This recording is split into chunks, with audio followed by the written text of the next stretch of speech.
Hi, my name's Chris. Welcome to Taxonomy Tuesday, where we bring our finds to look at and discuss, and we do show and tell format. You could either show them from your device or send them into Taxonomy Tuesday, and we'll share them for you. Does anybody want to go first from their computers?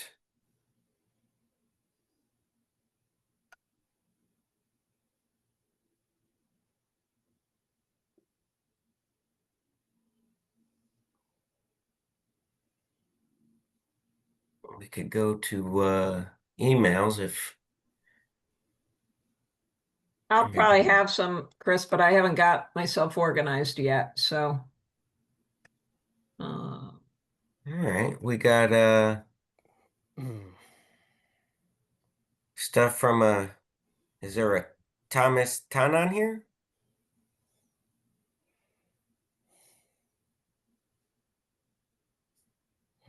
I don't see one. We'll go Penny.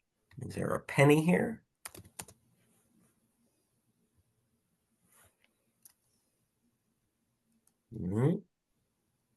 Maybe in a bit. Hunter, you want to go first? Sure, I can do that.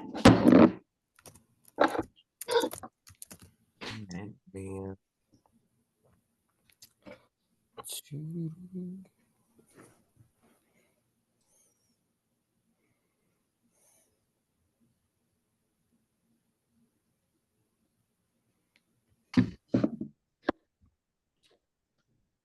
So, this is Rhodotus palmatus, and I love to find it.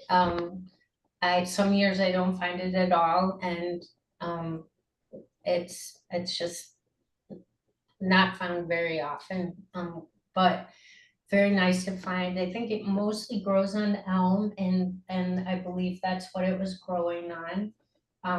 Its common name is the wrinkled peach, and it has reticulation on the cap, which is, usually not the case. We see that more on the stipes. The gills are pink, and so I have another picture that'll hopefully show up.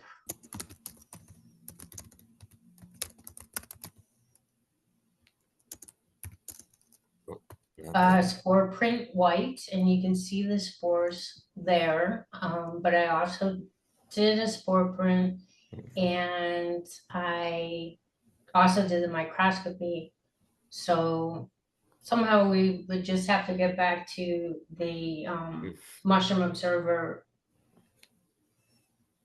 page, and then maybe left arrow or right arrow.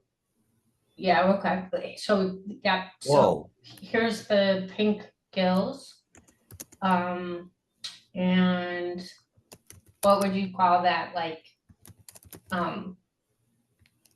what are those? Are those, can we go back to the gills? Are those close or not really close, right? But not distant. What would you say? Someone. Pretty close to crowded, I would say. I'd call those close. Yeah, Okay. There's a little bit of space in between them, a little so bit. yeah, I Yeah. think they come up short of crowded. Okay. Close, maybe even subdistant, but close. Okay, good, thank you. And then the spores seem to have a lot of ornamentation, and so much that I wanted to try to use my immersion oil.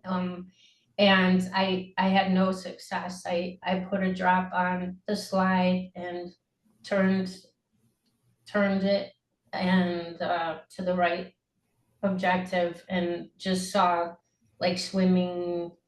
I just couldn't get anything. I was disappointed. But this was the best I got, and it looks to me like a ton of ornamentation. and they're pretty cool spores, pretty big and decorated. So that was my first observation. Pretty cool. Yeah, I like that mushroom. It's really neat to find. I was excited, and I found it on another tree, like right after. So two different trees within a very short distance of each other. Oh, and so last week, I was very inspired by Brandon's tiny finds. And this week it was like the next day after Taxonomy Tuesday, we had a lot of rain. It was very dark, wet, like just finishing raining, and I entered a white pine and oak area, and right away saw these things that clearly, I mean, obviously this is way blown up. This is way blown up. So, but I was like, what is that? And so I looked more carefully, and with my phone, I probably had a loop with me, but I just like zoomed in with the phone, and I was like, oh my God, those are so cool. And so I found this the like reddish brown version of this before once, I think, but I've never seen it like this. So I was calling it is it Arcyria? That it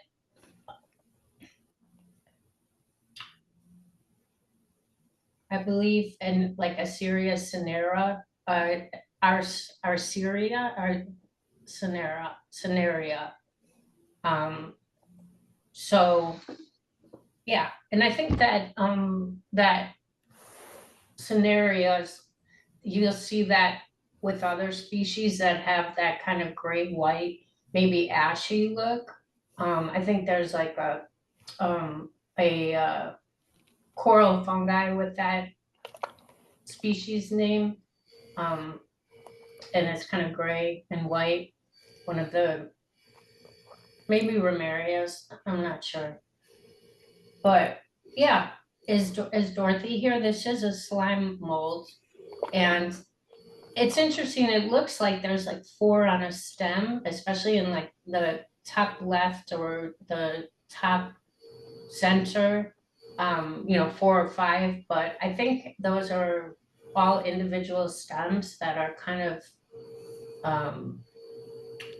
I don't know. They look like they're all on a common stem. If you look down at the foot. yeah, but when I looked at other pictures online, I found some examples because it's not a very clear picture, and I found some clearer pictures, and it actually was individual stems that were just kind of stuck together. So like on the bottom left, you can see they're forked, it's not coming from one point, it's many points. Yeah, I don't know. This to me looks like one, I don't know about anybody else, but this whole part looks like one common stem, and it's kind of. That was my thought as well. But like I said, it's just not a very clear photo. I probably should have wiped my phone off, or I don't know. It was steamy, and it was dark too, early morning, and It's pretty awesome. it was so exciting. I was really excited, and right after that, I didn't show it because we've seen it, but I found stomatitis too, and so I was like, oh wow, there really is something to looking at these logs, just like Brandon had does so much. But then it's funny, but like then each day I got further away from that and more looking at the macro.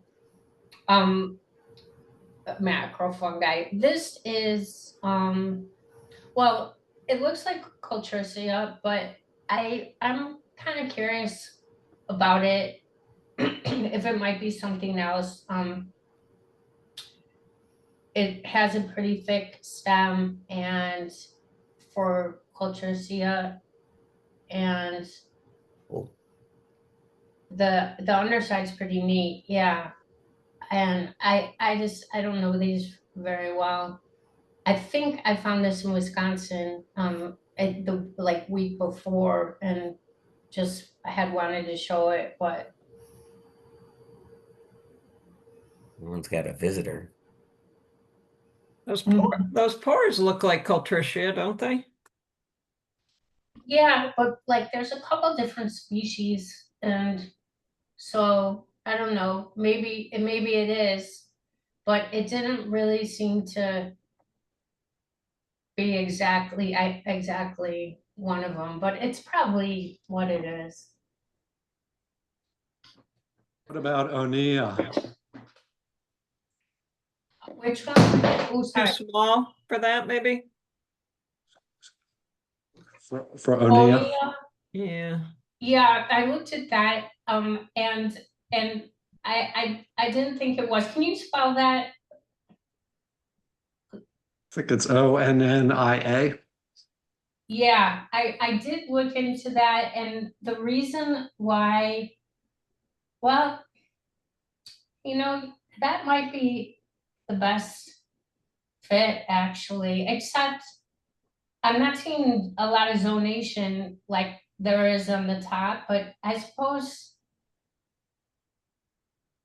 I mean, as much zonation as mine had, but I do think that might be a good fit. I don't know. So spores would be the way to find out for sure, I suppose, if I can get them off of there. Yeah, that's always the question. Right. I think that you might be right. Yeah, it's the basic shape seems more so like that. Thank you. I'll look into that again. You're welcome. So these are Cortinarius, purple Cortinarius. I would, love to just throw Violaceus onto them, but that's probably not correct or premature to do so. I did do a spore print. The spores were really cool on this too, but my pictures aren't very good of the spores. This one looks like it's the cover photo for this mushroom. There were so many. I was really excited. We could probably blow this up a little. Might get to, yeah, it's a terrible picture.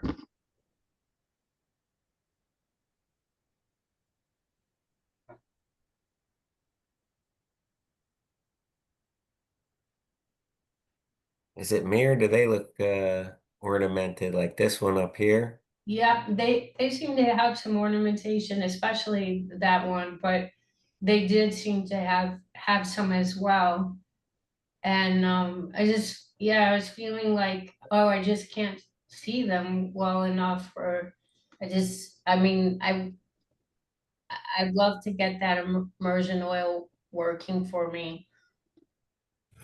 I'm So, sorry, I missed photos of the mushrooms for this. oh, okay. It's Cortinarius. Can we back up?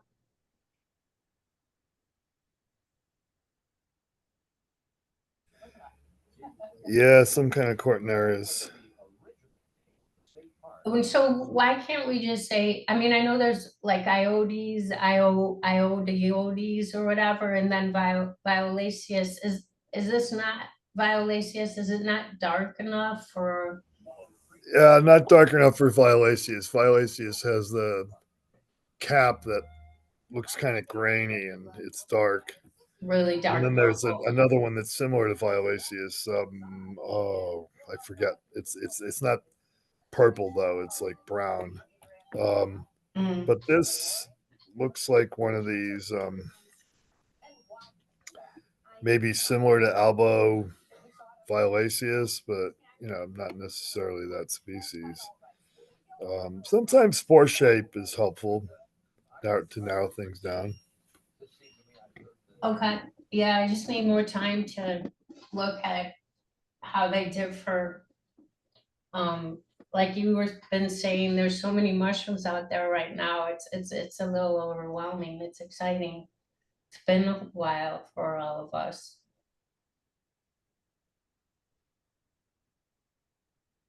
So it's always fun to see those. Oh, wow. I think this is flavoconia, by the yellow patches, on the ground. And that's just the general look. I think I did do some spores, and I did pick one, but I don't have a picture of a picked one. It was just a insignificant, like, little bulb at the bottom. Nothing too special.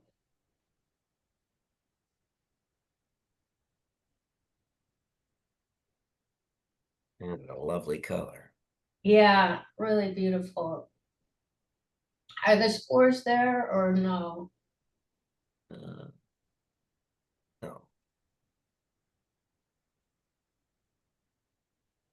Oh, yeah. Yeah, and so it's an Amanita, of course, so it has a white spore print, but these are very different than like the destroying angel spores, or the or like chrysoblema, which were globose, but these are more elliptical, almost.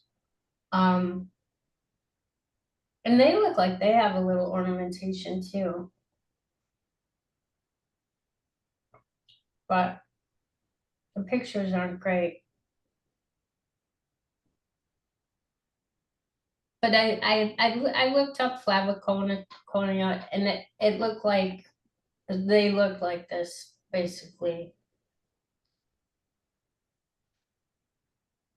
Yeah, maybe a few of those spores have a little larger Q value than you expect for flavoconia, but the photo wasn't really real sharp, so you might not be an accurate representation of Yes, length width. yeah, that could be. Getting anything clear down the reticle is always tricky. Yes. Yeah. Yeah, and I think my microscopes needs cleaning, and I also washed a bunch of slides for the first time, and I'm using those. I've been only using, brand new slides, and so they may be a little. After I wash mine, I always, when I'm using them, I get them with an alcohol wipe. That makes sense. Thank you for that. I will do that. I think that will help. Yeah. How long are you allowing them to remain smudged before you clean them? Way too long. Way too long. Yeah, I made that mistake when I first started using microscope, and they got imprinted with stuff. Every time I do microscopy now, I try to do a bunch of things at once, and then I put all the slides on a plate and wash them all off immediately with warm water and dry Okay. them and put them. I have like an old shirt that I put them on and try to dry them off and just let them sit there for a while. So they get really dry. If they don't get really, really dry, and then you stack them, they'll stick together. Yeah, I noticed there's like the silicone packets in the boxes of slides, and so I did put one back in, because I put them all back in the box, because I had that many, like a whole box worth to wash. And I have thought I should have a little bucket of like soapy water, and at least throw them in there immediately. I will try to take it all the way and wash them, but at least I'll do that, which will be an improvement. So, thanks. Cool. Thank you, Hunter. My pleasure. Does anybody want to show from their I think there's computer? one more, no? Is there? Yeah, I think so. What did we do? We did the Rhodotus, palmatus, flavoconia, Cortinarius, Coltricia, and then I think there's one more. Did that one. Yeah. That was the fifth one. Okay, we did them all. Sorry. Yeah. Yep, thanks.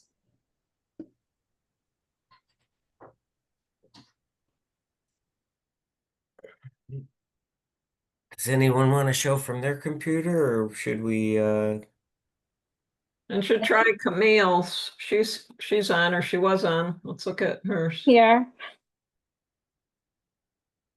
is that no, that was Scroll down, I think you'll see him somewhere. that's all the scroll I got. I think you have to go to the one that I sent up. Yeah, there. Oh,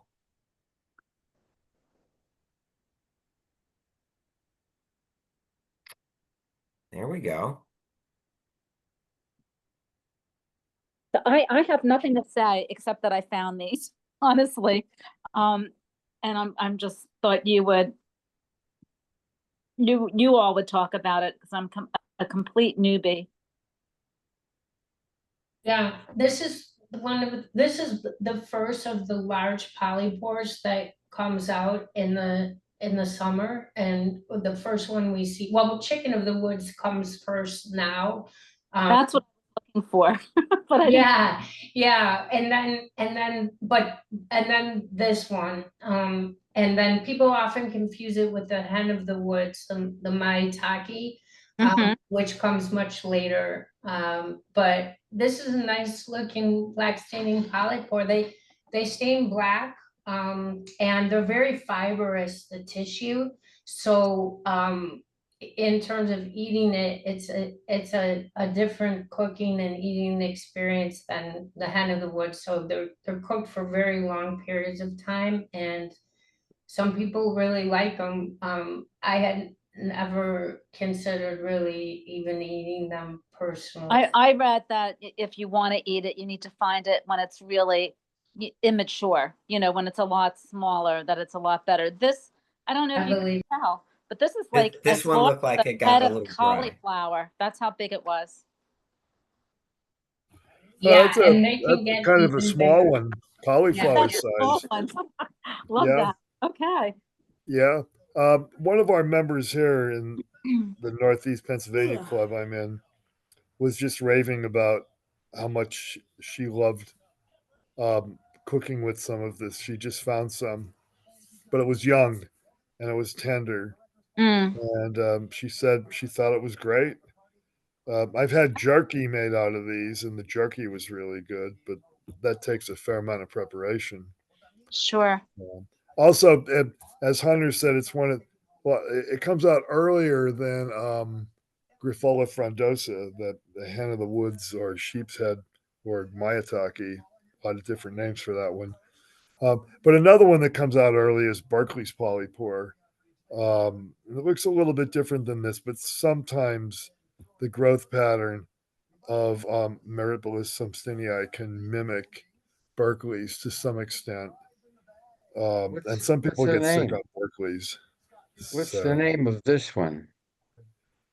It's not This a one here? Berkeley? The Meripilus sumstinei, black staining polypore. And sometimes you have to rub the fronds to see the black staining sometimes, especially if it's young. And it might take 20 minutes for the black staining to set in after you rub it. And if it's an old one that's kind of dried up, you might not get much staining at all. I think one of the photos showed some black on the edge of the fronds. We zoom in. Yeah, if we zoom in there, you can see it in the foreground. Yeah, that's And it. can you do Yep. you can do a spore print with something like that? You just take a piece of it off? Is that how you would do it? Yeah. Okay, Yeah, but all of the polypores just mentioned have white spore prints. So that's, gotcha. yeah. The microscopic analysis of the spores might be a little bit different. I'm not sure. I think Lactarius and Meripilus spores are not all that much different. And I'm not sure about Berkeley's polypore has spores that have warts on them. Hmm. But the warts are if you don't have Meltzer's reagent, it's hard to see the warts. But those spores are probably look a little bit different than Meripilus or Laetoporus. I So that found, would be Berkeley. Berkeley's polypore is actually some Bondurisiae berkelii is actually in family Russulaceae. It's related to Lactarius more than anything else. Doesn't look anything like a Lactarius mushroom, but it's related to it. And the spores are very similar.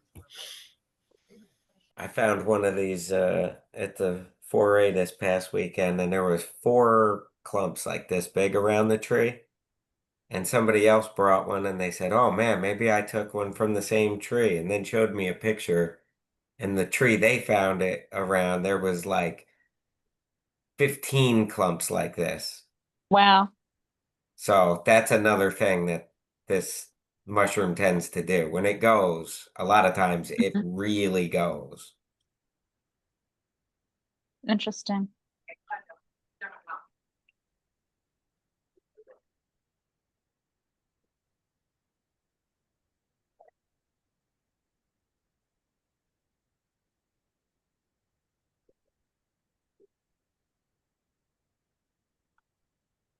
Now, this one I tried to take home to do a spore print, but it like dissolved by the time I got home. It was really I don't know any of the right words, but it was just They it's shrink. yeah, it was really weird. It was just If dissolved. if you'd have thrown it in a dish of water, it would have blew right back up. Interesting. Okay. Yeah, another mushroom with a white spore print. The spores from this would look a lot different though than the spores from those other things. But Auricularia sounds right to me. Although Auricularia, what is it? What was this? Polytrichia. Polytrichia. That's a name that's being used a lot, but I wonder.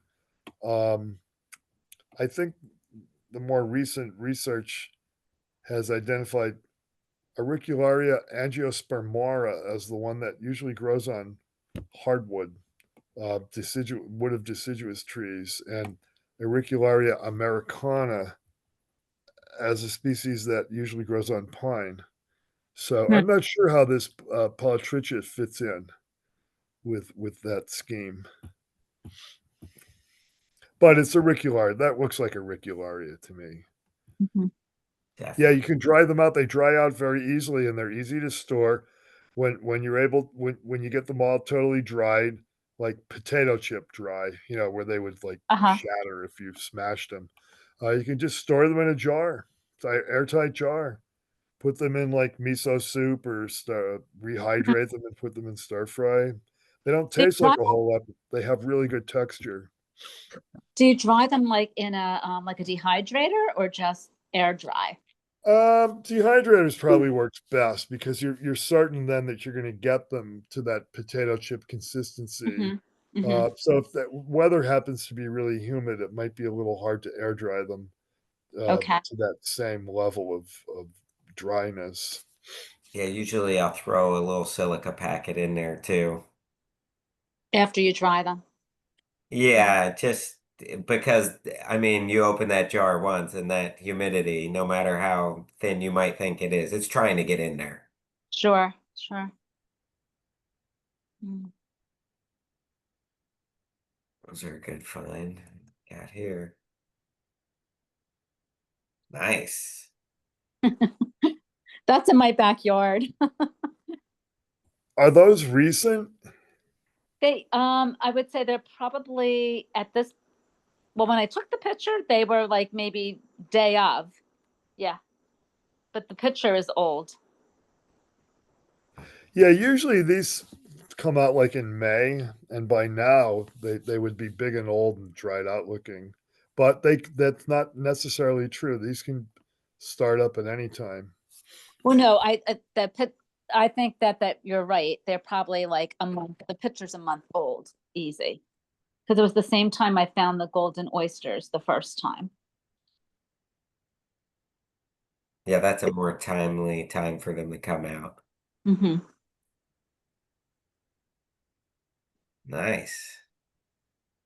Yeah, this is another one that some people enjoy eating by just trimming the margin and just using the marginal strip, sort of. And some people don't like the flavor, but I've had these like cold marinated, pickled, in the Huh. refrigerator, Mhm. and that was actually pretty good. I'm not sure if they were maybe cooked a little bit first, probably maybe blanched a little bit before they were pickled. Mhm. But it was really good. It did not seem appetizing at all. I Did- have to be honest. So I didn't even try. I Did Did wouldn't you even smell try. them? Did you smell them, Camille? No, I didn't. I'll think to do that the next time. Thank you. But no, I did not. I don't know. It just seemed hard and spongy and just didn't seem appealing. Yes, when they're too mature, Mm-hmm. they're too dense and too hard. Even the margin is too hard. So you have to get them when they're young. And then probably only the marginal parts. Mm-hmm. Fun. Thank you. Thank you. Stuff, Camille. It's fun. Find some more. Come again. I will. Thank you. Thanks.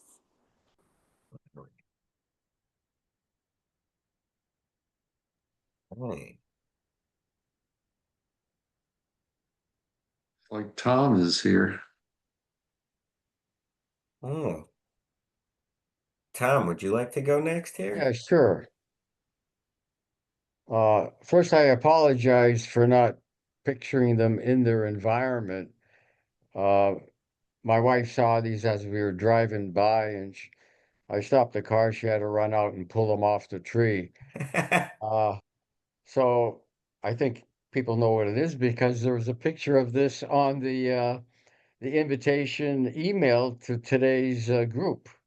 Volvariella bombycina, I think it's called. And it's a beautiful mushroom. Uh, uh, and it looks like an Amanita, but it has pink spores, which we verified. And we ate it. And I'll tell you, we both agree it's probably one of the best mushrooms we ever ate. Terrific texture and taste. And if you allow me to share the screen just for a moment. I just want to show you, I got a picture of how it looks I should have included it here, but I didn't, how it looks in the wild because it's striking. Uh, could I share a picture? Uh, let's see, yeah, Go for uh, it. yeah, right here. It's not looking in the right angle, but it sticks out from the tree and it curves upward and the stem is vertical and it's just so you, profoundly removed from the tree. It's so striking, proud. It just stands so proud. And yeah, okay, we could go back. Let's see, I'll stop sharing. Um, That series of photos is very good. Of course, the in situ photo is always nice because those are the most pleasing sometimes for people to look at. right. But in this case, it showed the habitat, which was directly Uh-huh. on a tree. And do you know what kind of tree that was? Was it like a maple, Maple. maybe, or Yeah, maybe I have the leaf by the pictures in the oh, pictures. Now I lost the oh, I'm pictures. sorry, I missed that. Yeah, I lost the pictures. Where's Uh, but the other photos were also very useful. you showed a straight on shot of the gills, which are free of the Yeah, stock. are those photos still visible? Because I can't see them right Let now. me, Yeah, right now we just see you, but they're coming man. back. And also, you had a close up of the cap surface that showed that it was quite hairy. Yeah, See, look at that. Those gills are free. Now it's a little bit dark in there, but you can see that those gills are bending back to themselves rather than right. stretch all the way to the stock. So Yeah. so that's a good feature to show. Yeah, there we are. Nice close up. Yeah. Yeah. Good And example of close skills too. Yeah. oh, very close. Yeah. Yeah, these are close to maybe even crowded. These are really there's not much space in between these, but at very least close. And there was another photo that showed the cap surface that showed like how hairy it was, which is another good feature. Yeah, For that's a this beautiful species. There picture. we are. Look at the hairs. Look in the lower right. You can see how hairy it is because it's a little shadowy there. You can see those hairs all over. Yeah. Yep. So those three features pretty much make it a slam dunk, that this is what that species is. Yeah. On the other hand, if we didn't know it was really hairy and we didn't know that it was growing on a tree, then we might have to wonder about whether it might be Volvopluteus, which is pretty similar to Volvariella. Maybe the vulva is not quite as big, but Volvopluteus also has pink spores as well. But I think it mainly grows on the ground or on buried wood, maybe. I like the leaves in your photos too. Yeah, it was a sugar maple, I think, but it was dead pretty much. And the vulva is extremely leathery and tough. Not at all like the rest of the mushroom. It's surprising how tough it is. And the dome, I think when it's young, it has a sort of a little peak in the center, but then that broadens out and that kind of goes away. I saw pictures when the cap expands out more horizontally, the dome kind of diminishes. Mhm. But the taste, boy, it's the first time I saw this in, 30 years of looking.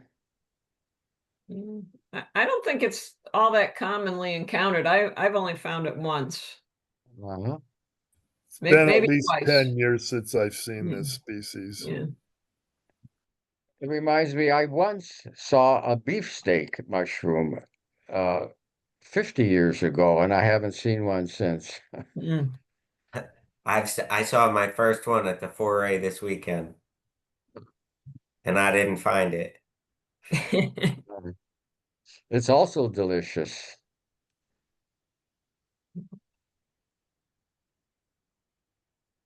Were there any more that you sent in here? Well, there was one more near the bottom of the tree. It was like sort of within some a peeling bark. I just left it there so it made spores. And by the way, this one did make a very strong spore print, which I tried to distribute in my backyard. Nice. That's a good find.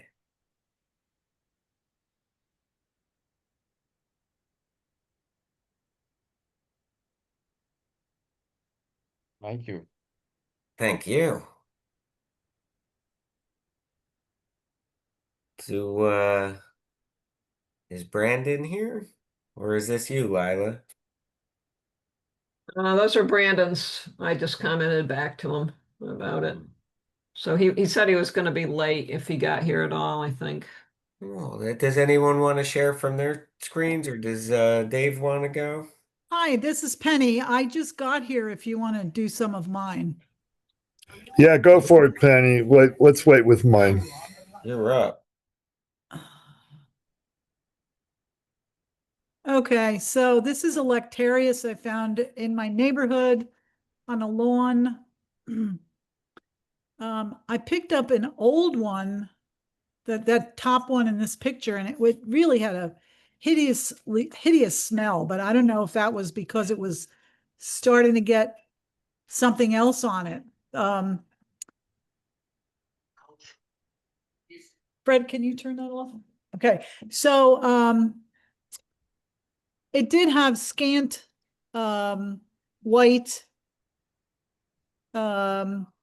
latex, which dried up, never changed color, never stained anything, and the smell was the smell of the mushroom itself was kind of not very appealing, but not I couldn't really describe it. I tried to do the key in the Lactarius book, the Basset Lactarius book, and I didn't get anywhere. So I don't know where to go from here. Let's do. Was there birch near where these were growing? What's that? Birch. Was there birch? No, it was oak nearby. Mm-hmm. It was a big oak tree. Now, is this you do a lot of your collecting like down in Virginia, right? No, this was in outside of Philadelphia. Oh, okay. Yeah, I don't recognize it, but I don't know Lactarius very well, honestly. Can we see the cap picture again from top down? Yeah, I should have had a better cap picture, but Can we zoom in more on the cap? it just Oh. that's the old one. If you can get Oh, look at the Zoning. zones. It Yeah. is So zoning. there's It's very Sonarius and there's zoning. Yahuensis. Or Summicola. Or I'm sorry, what's the other one? Summicola? Lactarius PSAMMICU. Semicola. Yeah. Semicula. Right. Yeah, there's that one too. Yep. And there's a speciosus also, but I don't think this is speciosus. I don't know. I think it's one of the other ones though. Yeah, that Yeah, Semicola. That sounds pretty good actually. yeah, that zoning makes me think of summicola. Yeah. Yeah, I mean it had a strong zonate, what sort of like what you see on a deliciosus or something. Now the margin was strongly interned. Yes. Turned Yes. in. So that's a trait that should be helpful. Okay. When you're reading descriptions. So Okay. Samicola, Yazoensis, what was the other? Zonarius, I think there's one called, and Speciosus. So if only one of those has like this really strongly interned margin underneath, Yeah. that would be a good piece of information. Okay. Also, the gills are really pretty close. Okay. Although this is a pretty young one, you don't know the gill. Those gills might spread out a little bit when it gets a little bit more expanded.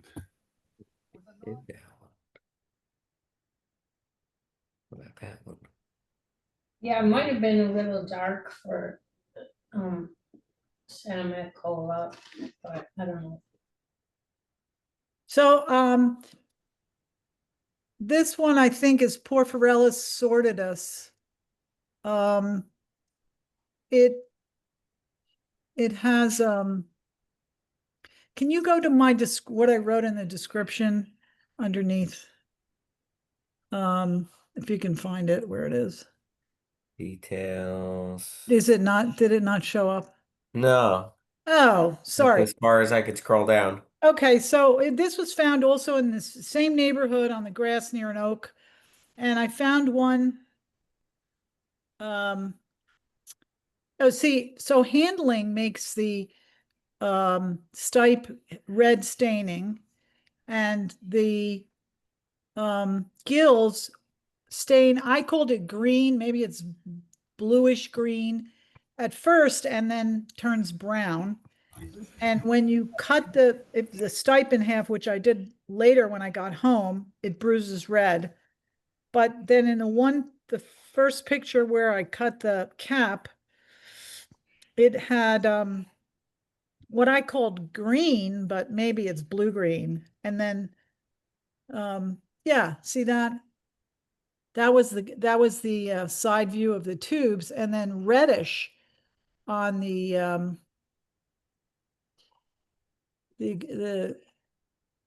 cap flesh. So Yeah, the two different staining colors, red and blue, is a trait of Philipperus sordidus, or not Philipperus. I'm sorry. I'm sorry. What's the genus? I said that wrong. Porphyrellus. That's a new Porphyrellus one. It sordidus. used to Yeah, be Porphyrellus. Typlopilus. Used to be Typlopilus, right? Yeah, I think that's probably. I mean, it might be a complex. You know, there might be more than Yeah. one of these. Well, But, you know, I showed the similar mushroom a couple of years ago, and Igor was very interested in DNA typing it. I don't know if he still is, but he said if you see it again, let me know. I don't know if he's here tonight. Oh, I'm here. Oh, still interested or not? I haven't done much sequencing lately, and most of the sequencing that has been done is with nanopore. Nanopore is not doing too well for these Tilopilus type things for some reason. So, I mean, you know, if you could save the specimen, that would be nice. But you know, at the present, I don't think I'm collecting any specimens for sequencing. Okay. Yeah, I did dry it on the setting that you had recommended, and so I do. It's the first specimen of my that I've saved like that. Yeah, I mean, we might submit some samples this year, but you know, through MGMA for sequencing. So if you can pass this collection along to some of us in Sure. New Jersey, you know, we could try, you know, give it a chance, you know, give it a Where do try. you want me- Where should I send it, or what should I do? Oh, so you're not coming to any of our forays, I guess. Well, I haven't made it. I usually try to get to one that's if it's an hour, but maybe I can come sometime in the fall. I have a broken arm at the moment, so I'm not driving. Ah, My right arm, my dominant arm, so it's giving me a problem. But maybe I'll get to one of the fall ones, and then I can bring it. Yeah. Porphyrellus is still kind of a cryptic genus. There was a mycologist by the name of C.B. Wolf, Carl B. Wolf, who did a lot of Porphyrellus in the 80s and 90s. He was associated with a university of some kind. I forget where he was, somewhere in Pennsylvania, I think. And he might still be alive, but he retired some time ago. And there's a book by him on Porphyrellus. And he also described a species of Porphyrellus from New Jersey that he called Snellii, Tilopilus snellii, which is likely Porphyrellus. And there are also competing younger names of Boletus sordidus, Porphyrellus, Tilopilus sordidus from Frost and Peck. Michael Coe talks about those in his website on the page for Tilopilus sordidus. So you may want to take a look, but all those names are younger, and the current understanding that we have one species, but it's possible that we have more than one. So we have to find out what happened to the type of Tilopilus snellii, because I also think it's Porphyrellus, based on the description of it. So, Okay. but yeah, I would agree that this is what we would call Porphyrellus sordidus at present. All right.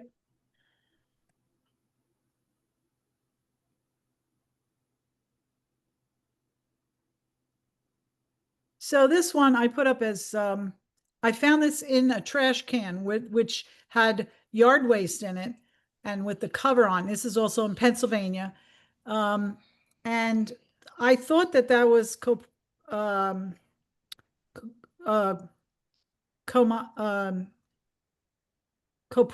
comatus, but then I realized it was too small, and it's growing on yard waste. The cover of the trash can was closed for a couple of weeks. And when I opened it up, this was growing. You can see in some of the other pictures, there's some smaller ones just starting, like buttons, I guess you would call them.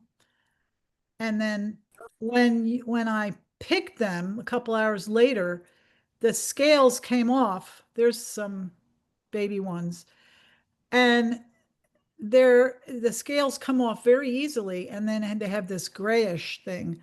So that looked like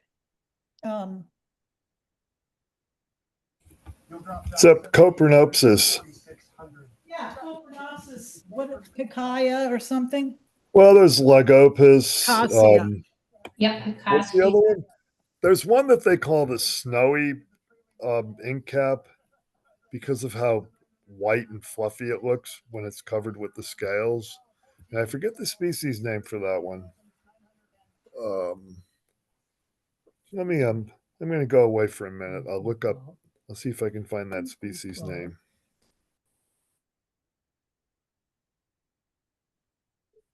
Those are pretty cool. I like them. I know, it was kind of fun to find it in the trash can. It's amazing, I think, really fun and neat. Yeah, that's a real looker for sure. I just love how insanely fluffy the stipes are. Yeah, oh, that's interesting, yeah.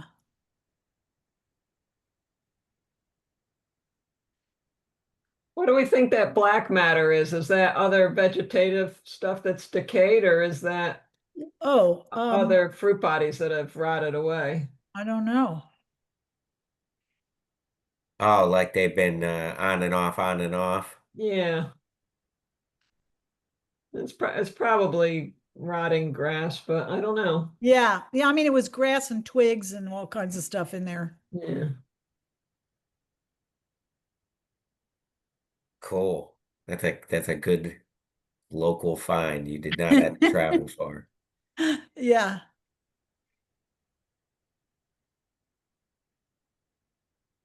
Okay, so this was in the Adirondacks, and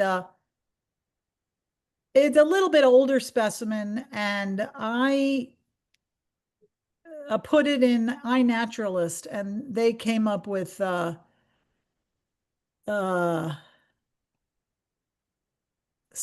what is it? Cyanoboletus.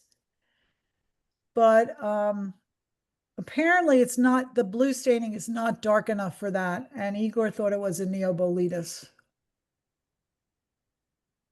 Is that why you said that it didn't match? It's large. I thought it was Neoboletus. It would be nice to see ornamentation in the stipe, or the stipe surface better. Yeah, it's kind of it was a kind of an old one. It doesn't matter, for boletes, the stipe is the most useful part of the morphology to identify the species. Okay. And the cap surface is a basically it's yellow with splashes of brown, which I think is typical for a species that I call Neoboletus brunnosquamulosus. That's why I wanted to see the stipe, the surface of the stipe, because it should have those brown squamules. I see. Yeah, Cyanoboletus has a fairly smooth stipe. I think there's a lot Usually of slug dark on the damage there. bottom and yellow up near the top. Yeah, and Cyanoboletus is a small mushroom. I see. Yeah, they're not always really small, but Neoboletus is bigger generally. Yeah, they're small. The cinerea tinctus that I saw, they're typically, no more than 2 inches across in the cap. Okay. So no more pictures, huh? No, I'm sorry. I'll have to, I guess I'm out of practice taking pictures of boletes. And plus, it was I was there a couple of weeks ago, and it was kind of dry, and then we were leaving, and then I took a walk in the woods, and I saw this one, and I was in a rush. So I got to remember to take more pictures when I'm on the scene. The Corpinopsis you might want to compare with Corpinopsis nivea. Okay.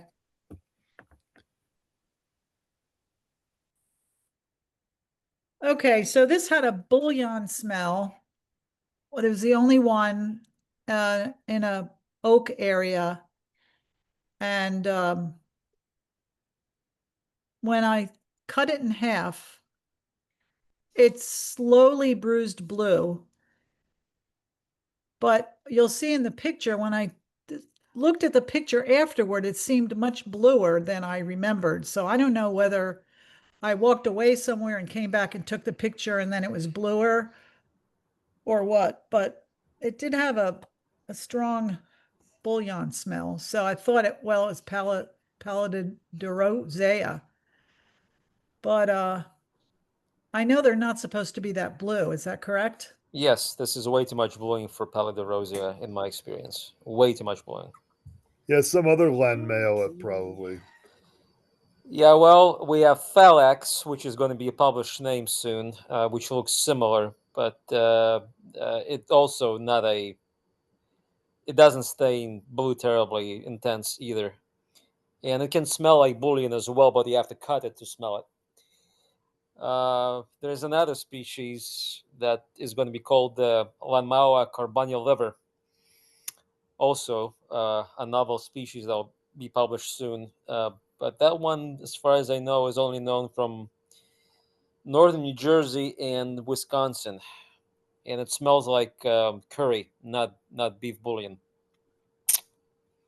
So it's possible that it's Lanmaoa pallidorosea, and I haven't cut these in a while, but the ones I've cut before that were a little bit more mature, they barely stain at all. In that way, they resemble bicolor. They resemble bicolor in more than one way, but in that way as well. So bicolor is Beringia, right? Yes. And so how do you, is there a way to tell the genus Lanmaoa apart from Beringia? Well, not on the basis of the tube lengths, but Beringia only have two species probably in the United States. One of them is bicolor. The other one is obviously Beringia, but it's not described. Steve Russell gave it a cryptic temporary code. Species Indiana, Beringia Indiana 01 or 02, I forget. But Beringia bicolor has a certain look around it, and if you come across enough specimens, you can easily distinguish between bicolor and all the Lanmaoas, particularly pallidorosea, which at times can look very, very similar, but it has that smell, which So the bicolor doesn't. Rosea, I tried looking that up in Mico, Quebec, and I don't think they have it. Is it because they don't have it in Canada, you think? Possibly. And why is it that all these new bolete descriptions are showing up that, you know, you have discussed? Is that because they haven't been described before, but they've been around? Or are they new in the area? Some are going to be new. Phalax is going to be new. Carbonial liver is going to be new. There's a fellow at Utah who studied the genus. He's a PhD student with Professor Dentinger. And his paper will be coming out like, within the next month, maybe 2 months. So it's going to be like a very large overview of Lanmaoa, and it's going to be up to date. There's one Lanmaoa that people misidentified as Carminipes, which is a Smith's name, but Carminipes is conspecific with Pseudus sensibilis. In Canada, they describe this species. It's a provisional name called sensibilior, but that thing turned out to be the same as Miniata pallescens. So that species is going to be transferred into Lanmaoa as well. So I thought that your mushroom here, based on how intense it stains blue, might be sensibilior or Miniata pallescens. But since you said it stained very slowly, yeah, that is going to rule out that species because sensibly stains instantly dark blue. So pallidorosea most likely is the correct identification here because there's just nothing else. You got the odor, and the overall morphology is consistent. The only thing that sort of doesn't fit is the intense bluing.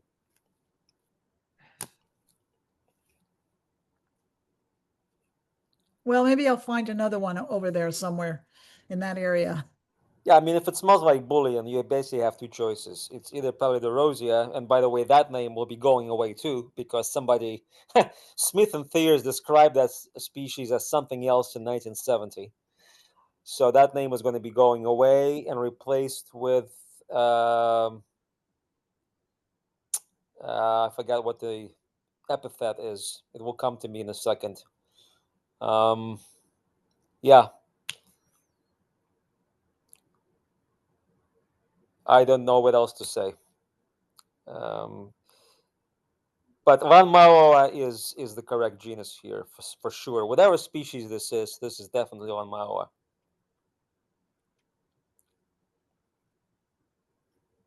Igor, the very thin tube layer, is that diagnostic for the Lanmaoa?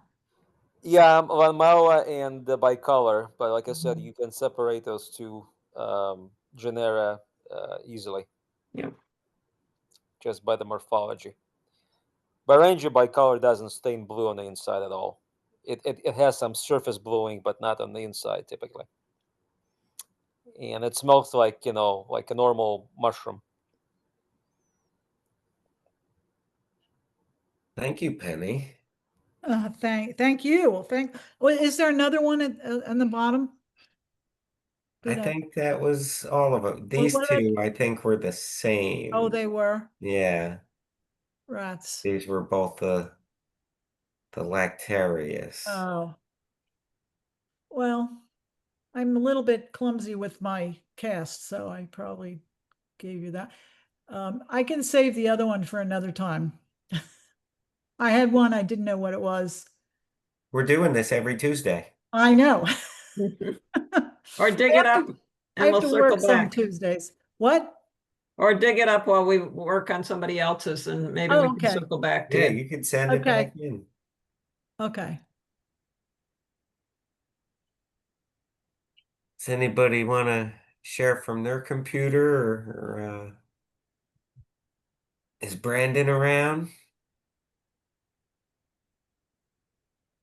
Yes, I am. Oh, you want to go? Yeah, sure. Do you want to share? I didn't create an observation for that. I sent in some pictures. Yeah. Yeah, cool. So Haven and Amanda at the Thompson Helmetophore found a earth tongue, something in the Geoglossaceae. Unfortunately, it was a bit too immature to identify. So if you can zoom on those spores in there, in the ascus. Oh, I see. This. Yeah. So those are the spores, and they're too immature to have the features necessary to identify these things to species. They'll develop segmentations and things like that, and also the spore lengths are going to be way off for these immature ones. But I was able to confirm there are no not. This is the paraphyses. Actually, they're kind of chunky and blocky, stacked on top of each other. But there were no hairs on the head, so that rules out Trichoglossum. And it wasn't very slimy, so I think we can rule out Glutinoglossum there as well. And we'll probably just end up having to call it a species of Geoglossum. There would be hairs here, you said? Some Throughout. some people might be wondering that this photo looks like there might be like hairy things mixed in, but the hairs that Brandon is referencing are called setae, and they are big, pointed, dark things that are unmistakable. Really, once you learn to identify setae. Yeah, and maybe I'll, because I only sent in this and the thing that Lila, I wasn't sure if I was going to be able to make this. So the thing that Lila handed me at the foray, which turned out to be a slime mold overrun with bacteria, I'm pretty sure is what we're looking at here.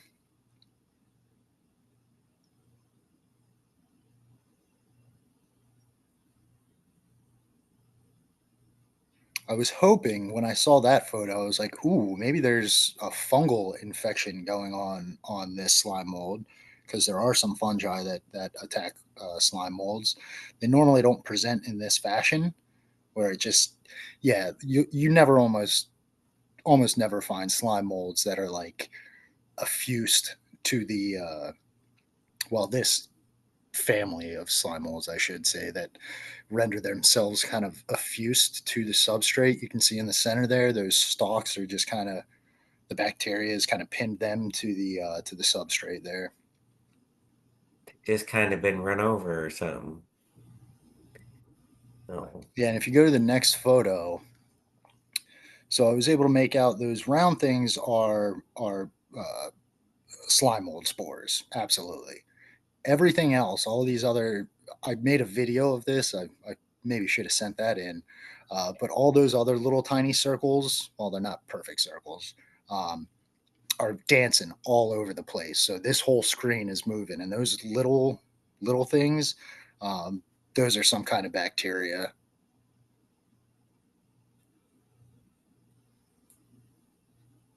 Nice. Yeah, not a lot of help on either one of those, but oh well. Interesting. Cool. And then I can share my screen and show a couple other things. Unless. No, go ahead. Cool. Those are great photos, way better than anything I could see. So thank you for that, Brandon. Yeah, no problem. I mean, in the field, I thought the same thing, like, oh, this could be cool, but no. I mean, it is still cool. All right. Can you guys see my screen? Yeah. Lila's on it. Okay.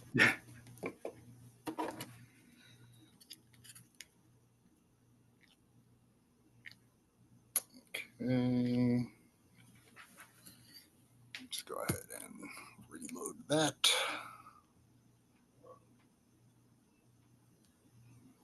There we go.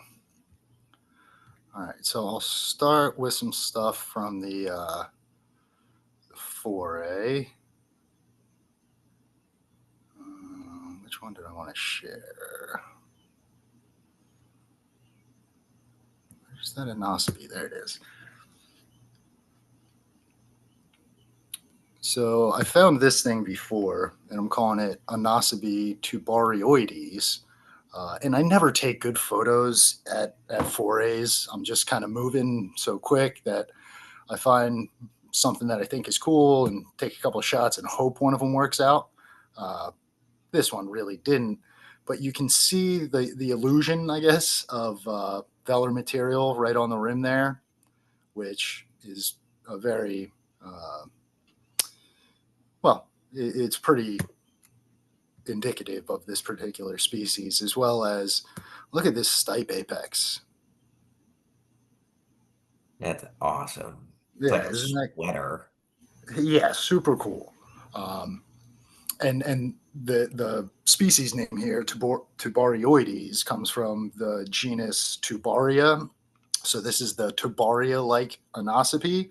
And it kind of looks like the stipe looks like a mix of Tubaria and like Corynnomyces, right?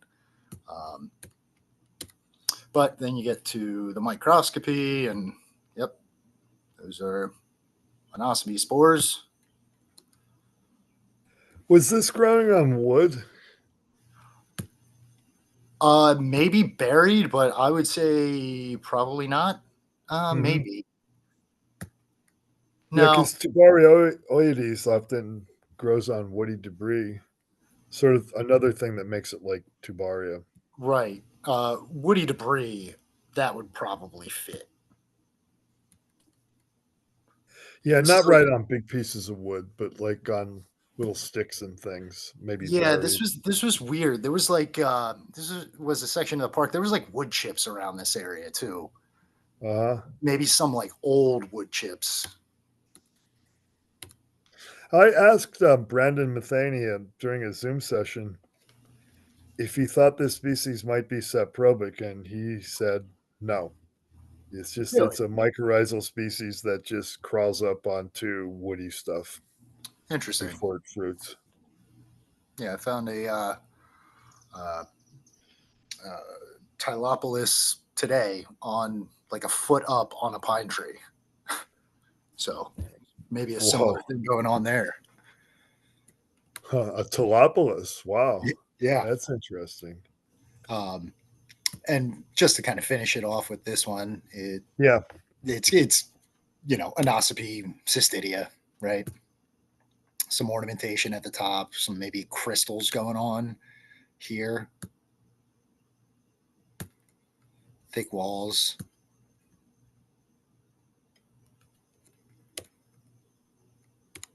Yeah, I sent that one over to Nina to add to the list because wasn't 100% sure without looking at the spores and everything.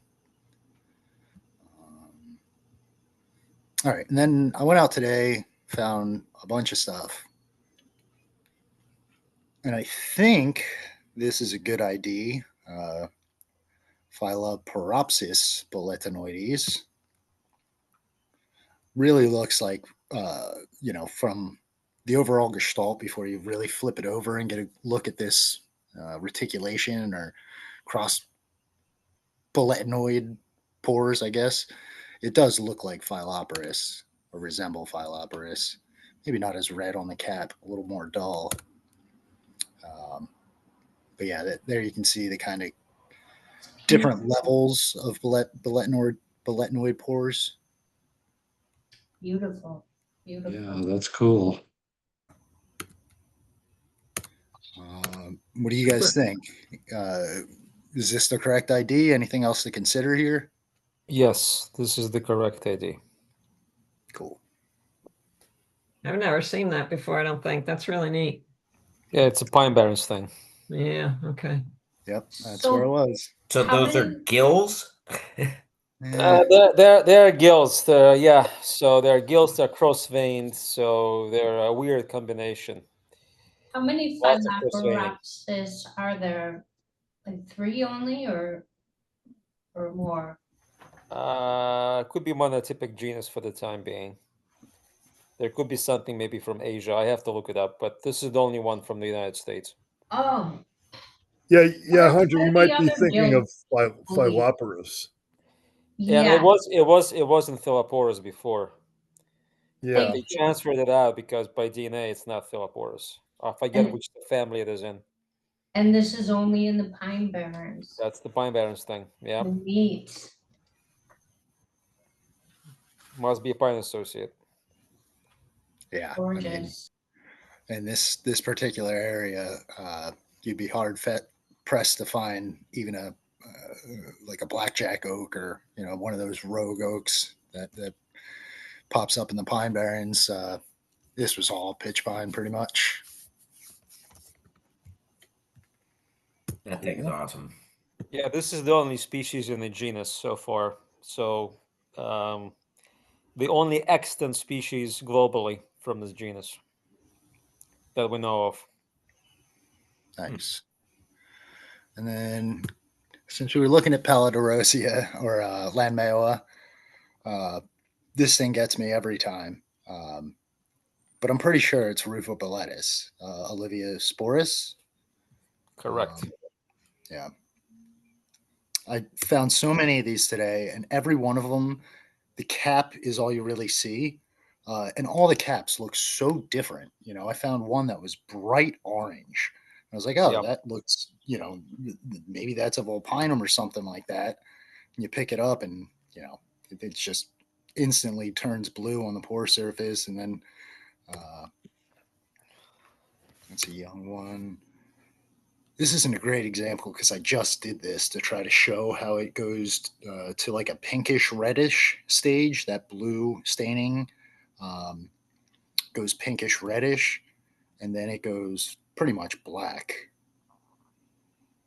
How long does that take? The whole Very quick, the transition between it blues first, and then that reddish brown color takes over from the stipe up within basically 30 seconds. wow. Yeah. But it takes quite a bit of time to get that color intense, but the transition, the when you start seeing the reddish blue tinges showing up above the bluing, or basically mixing in with the bluing, that is within a minute. Yeah. And it begins at the bottom of the stipe and then begins to crawl up.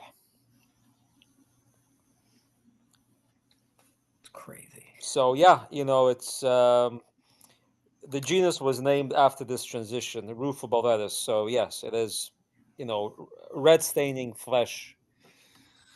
And it was described from China, the genus, very recently. And every so and then I take sequences and I blast them through GenBank, and that's how I came across a match for my TEF1 sequence. And when I looked up the paper, that Chinese species, whose name I already forget, looks exactly like that. Yeah, in this photo, on the one on the up top, top center, you can see the foot is starting to go a little red, pinkish, while the stipe and the cap and the pores are still blue, bright blue. Right. It's a very beautiful bolete. Allegedly, it's edible if you believe that old Texas field guide. But nobody has tried it yet. It never, ever has a single larval tunnel. Yeah. And I'm completely certain that this bolete has some insecticidal or insecticidal compounds that the fly larvae never survive. Flies never land on this thing. And Igor, we found some massive ones today. Oh yeah, they can be huge. Yeah. And maybe it's just because when I find big boletes like that, they are compromised by bug tunnels. So their mass is no longer as much as it once was. But these things are so dense and like really heavy. Yeah, it's a very attractive bolete. I mean, the bluing really put me off. I mean, it could be well edible, and the Texas field guy is correct about that. But I never try these for some reason. I don't want to get poisoned. So, Yeah. but Well, maybe one day I will try these. In terms of poisoning, maybe they'll give you a little GI. Yes, that's what I mean by poisoning. Yeah. Yeah, but not I don't think they're lethal, but you never know. Yeah, that's true. You never know. All right, cool. One of the people I was with today, I was like, I don't remember what the edibility is on these, so I'm glad I asked you, and I'll report that over to them. Yeah, well, I mean, you could try a small piece and see how you're going to do after that. Probably okay. Yeah. All right. Which one? Well, let's see if you guys have an opinion on this. Rosie albus. Rosé albus. Yeah. I think this is a very gyroporous. The photo didn't come out all that great, but there were like one pit with some pithy material here, one pit with some pithy material here, and then a bigger, larger pit, which seems like a gyroporous thing to me. And the colors kind of all seem to fit Rosie albus. Yeah, we used to call this Sabellus, but apparently the identity of that Gyroporus, if it is even a Gyroporus, is still sort of up in the air, if you believe that paper by Navid Davudian from a few years ago. So the type, I think they tried to sequence it, but it's a Merle collection, and those have not been well preserved because, he was in Florida. Merle collected, a lot of his boletes in Florida after he was fired from the NYBG and wound up unemployed. at 54 years old. And he moved down to Florida, and he was able to secure some kind of an arrangement with one of the universities in Florida. So that's where he remained for the rest of his life, 30 plus years, and collected a bunch of these things. And when people started sequencing the type collections, they just, they're difficult to sequence. No air conditioning. Yeah, I was going to say, do you think that's just a product of humidity and? Yeah, just massive DNA decomposition over 70 years plus. Yeah. All right, cool. Glad to have that name kind of confirmed. That this thing it doesn't get identified very often, at the very least. Do you think this is kind of an uncommon thing, Igor? I see them occasionally. As a matter of fact, I did sequence one collection, try to get a TEF1 sequence, and I think I pretty much matched what's in the in GenBank, but there was some quirks in the sequence, and I sort of tabled it. But what else can this be? It was like nothing near that sequence anyway. Occasional, I would call them occasional, but they can be locally common in some years. But yeah, it's less common, I would think, than Rufobalatus olivisporus. Interesting. Cool. All right. I guess that'll do it for me. Appreciate everyone's help. Thank you, Brandon. Nice Avangata there. Yeah, let's have a look. You agree with that, right? Yeah, I would say that. The stipe is like starkly white. There's no hint of yellow, except for the UV material down here. Yeah, and the cap is yellow too. It's not orange. Right. Yep. So yeah, did you Good. save this one? I did. Yeah, I have it. Yeah, let's get this sequenced. Okay. Yep. It's laying out right now. I have a lot to get through. I brought Nice specimen. I've never seen Avangata in the Pine Barrens. It might be another species, who knows? But overall, the description is within, the realm of what Rhodotus thinks is Avangata. Cool. Yeah. When I found a lot of those, I found a lot of yellow to orange amanitas with white to yellow basal velar material, UV material. And this was, I kept saying, it might be a longata, might be this, might be that.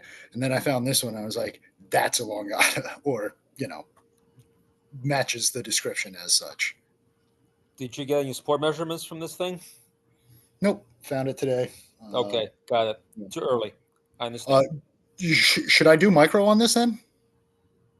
Well, I mean, if it drops spores, you could just, try to measure them. But, the thing is that Rhodotus's website is down for the time being, so we don't have access to the data. Yeah, because I almost never really do micro on amanitas. It's a poor practice. I probably should. But yeah, yeah, I'll get some spore measurements out of this, especially now that I have accurate spore measurements. Thank you, Igor. Oh, you got the reticle to work. Good. Yeah, cool. Right. Validates often have ellipsoid spores, and those are notoriously difficult to measure, just because you have to make sure that the spore orients itself properly, Right. in the slide. Side by side. It has to be broadside, yeah, like broadside. Right. The profile, like you see a ship, the side of the ship. If it's tilted, one way or another, then you're not getting the right, positioning of the spore. And you can actually check for that when you zoom in and zoom out. One of the ends of the spore is going to be fuzzy. The other one is going to be in focus, which means that they're not lying completely parallel on the glass. Not on the same plane. Not on the same plane, right? Yeah. So those spores have to be excluded from measurements. That's actually really good advice. Yeah, remember the rule: apiculus to the side. That's the definition. Well, cool. Thanks, all. Nice. Thank you. Igor sent some in. Yes, I have. At Would the you like last to, moment. would you like to go? Yeah, I can go. I only have 4, and none of them are bullied, so I'll be quick.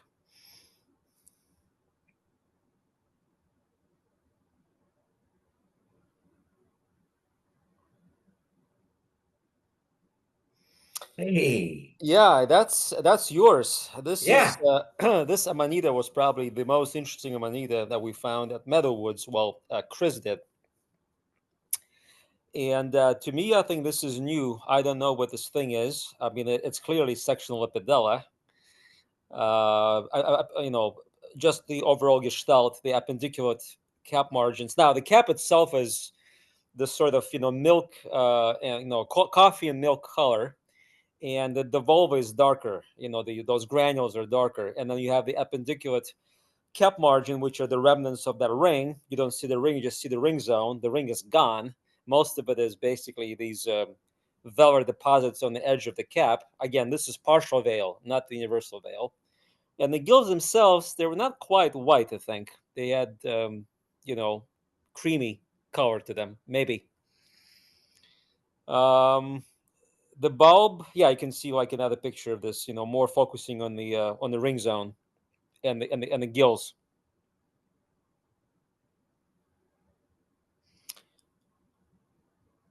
I think there was one more maybe picture. Yeah, this is the bulb. It's sort of, oblong and ovoid. Unfortunately, I couldn't save it because it was completely eaten inside by the bugs. I mean, they were just crawling out of that thing. It was absolutely disgusting. So the bulb is gone, but the rest of the stuff I was able to save. So we'll try the sequences and see if there's anything in the records of Steve Russell or anybody else. The Ohio Mushroom DNA Lab. Maybe they have a sequence of this thing. But to my knowledge, this is something that I haven't seen before anywhere. To me, this is new. Very remarkable. You see that vulva, much darker than the cap itself.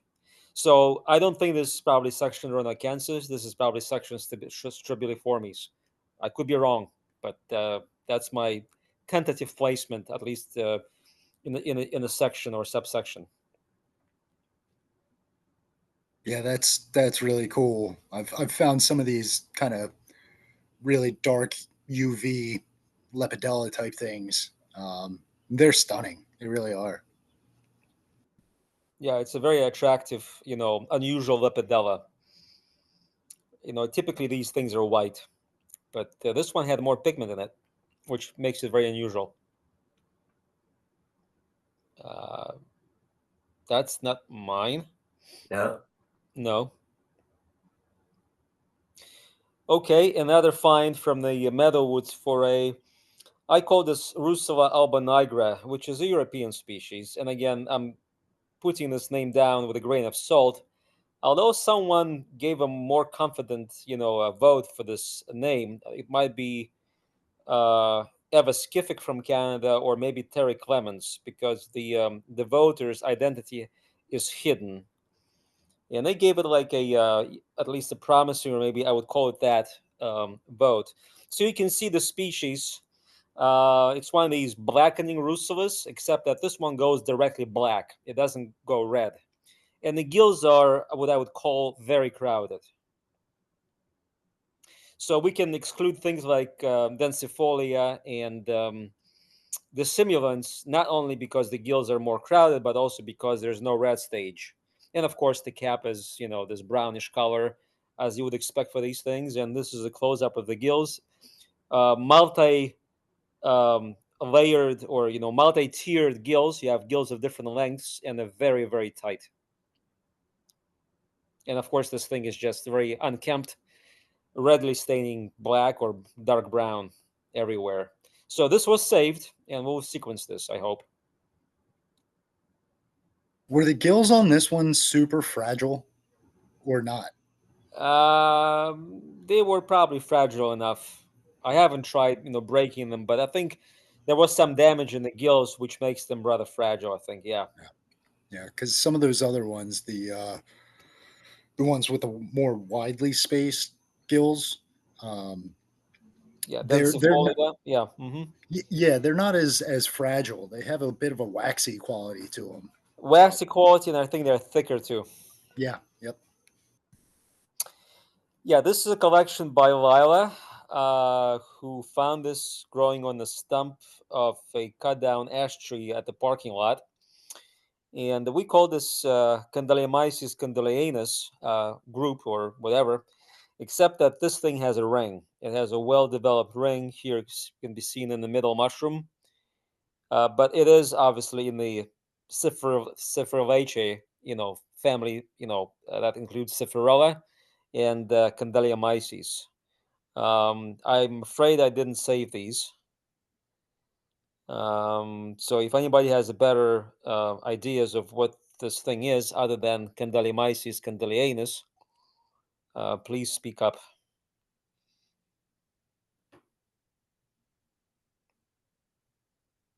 Anybody? I mean, does Candeliamyces candelianus not have a ring? I thought it did. Yeah, I think I have a partial veil, but it disappears very quickly. yeah, I can't remember now because it's been a while since I read about this, but I think it does, but it's often not seen. It typically does disappear. Yeah, it is very ephemeral. Yeah. Yeah. Yeah, like the one on the left, not much to speak of. Right.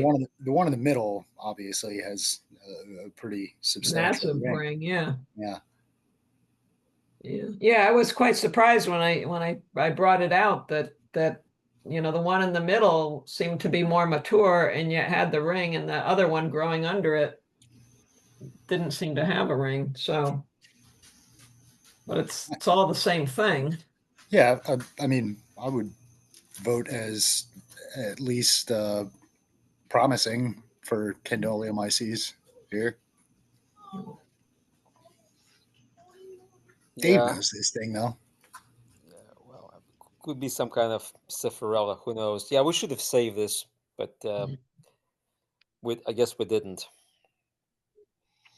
And the last one is another Russula. This is the first time I think I've seen this, not only at Meadows, but anywhere. I mean, I'm not really crazy about Russulas, but when you see a Russula that's very distinct, it catches your eye. So this thing was very robust and pretty heavy. And the caps were whitish color, with cream colored, areas, Um, the gills were thick and fairly distant, and they stained pink. And they were also very, septate or intervenose. You can see the septa connecting, double septa connecting the gill blades, or separating them, or whatever you want to call this. The stipe was also similarly colored, sort of dirty, dingy white, creamy slightly, and the larval tunnels stained red. But the mushroom on the upper right, which I saved, the stipe also stained kind of blackish or brown. So there are two collections here. The two vertical mushrooms on the right, is definitely a single collection. The other two mushrooms were picked up elsewhere in the table, and I don't think they were together, but they're clearly the same species. So that mushroom on the upper right, like I said, is preserved. We'll try to sequence this. Kind of unusual. Russula doesn't peel. I didn't taste it, unfortunately. But I've never seen this Russula before, and I'm pretty sure it's something which is quite rare. Maybe from subsection compactae, maybe. Dave, what do you think?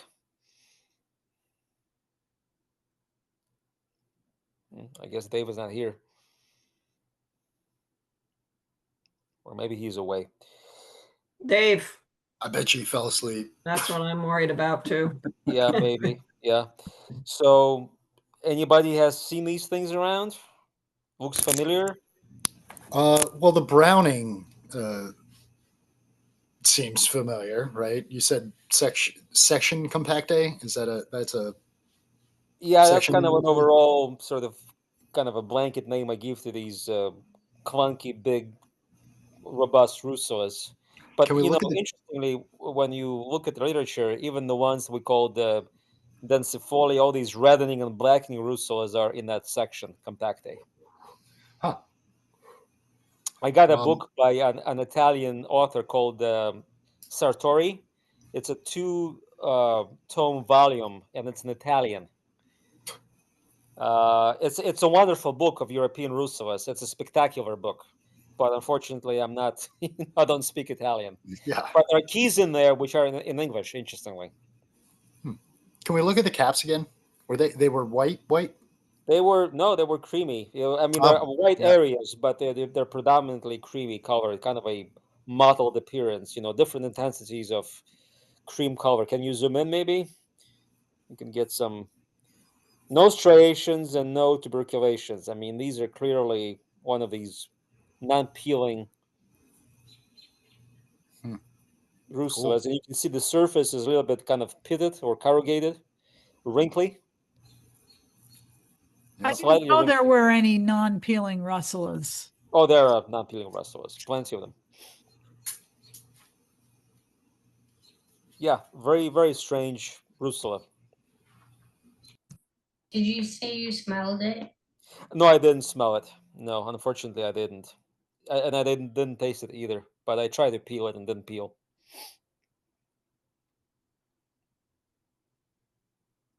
Yeah, so Good stuff. so we'll see. That's it. Thank you. Well, Penny sent in her other one. Check that out. So I don't have, this was given to me, someone found it and gave it to me. It's also in my neighborhood, growing in a sort of an abandoned lot, a very wet area. I looked in the old book, Barron's Mushrooms of Northeast North America, which kind of helps me narrow things down. So I thought it was a limicella, which I tried looking in Mushroom Expert to make a. Yeah, this is not a limoncello. This is Amanita flavorubens. It is? Yes. Oh, you mean the bottom got cut off? Or that's. No, that's it might have, but you know, it stains red, it has a yellow ring, and the cap has a bronze color with yellow velar remnants. So this is Okay. Amanita from section Validae, and this is flavorubens, I would call. Okay. Yeah, well, that makes sense. The first thing I thought was Amanita, but I said, well, there's no bulb and there's no vulva, so, but I guess there is a bulb that's Yeah, just. there's a bulb. Some Validaes have very indistinct bulb. Limacellas are really slimy. Right. Yeah, That's limoncellos are what, slimy. Yeah. yeah, that's what the key said. So now I know I learned something from you guys. And they're rare too. Very They're not very important. common. Okay, good. These are though.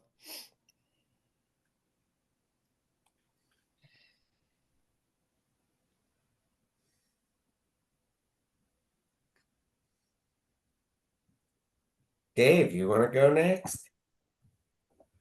Oh, okay, sure.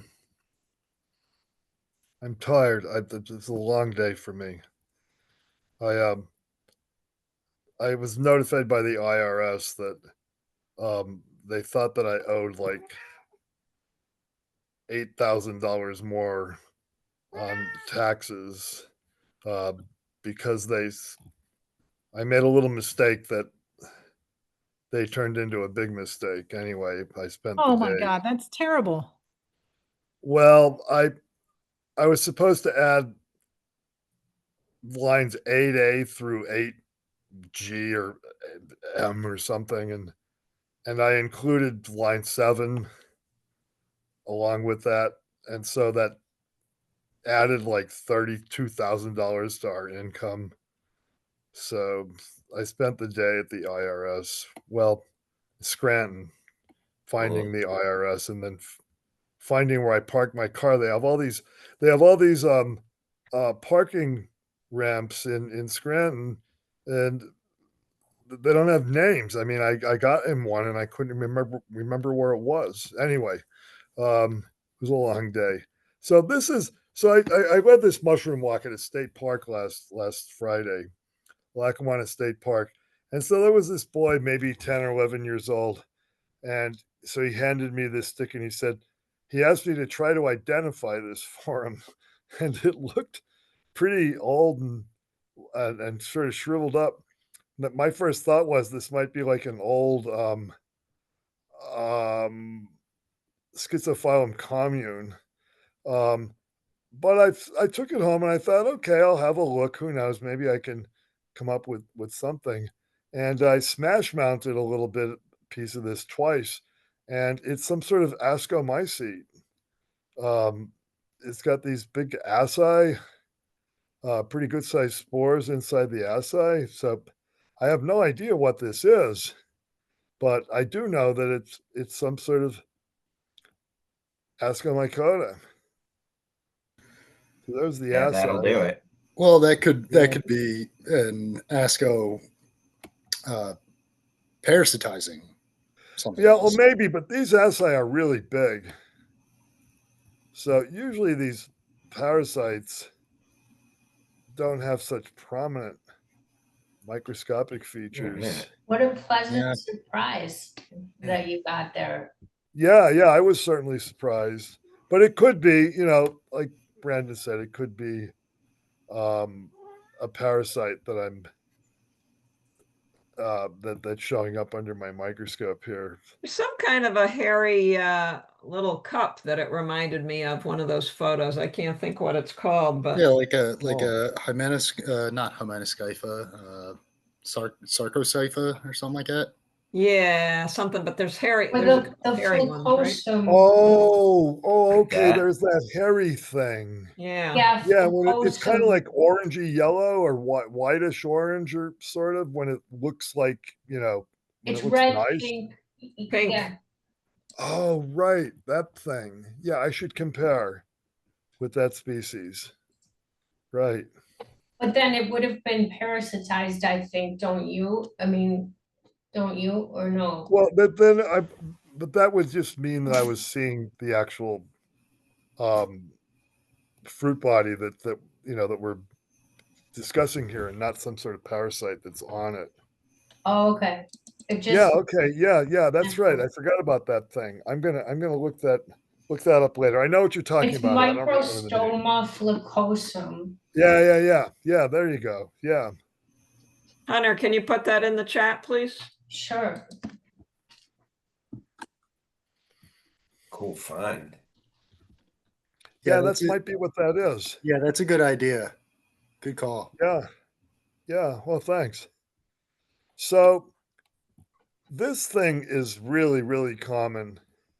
I don't know how many I've seen so far in my yard so far this summer. This might make about 15 of these Amanita rooseveltensis. But this one I included because of the spores. So this Amanita rooseveltensis, for years and years and years and years, if in fact it has been as common as it has been the last 15 years, apparently people have been mistaking this for Amanita vaginata, a European species.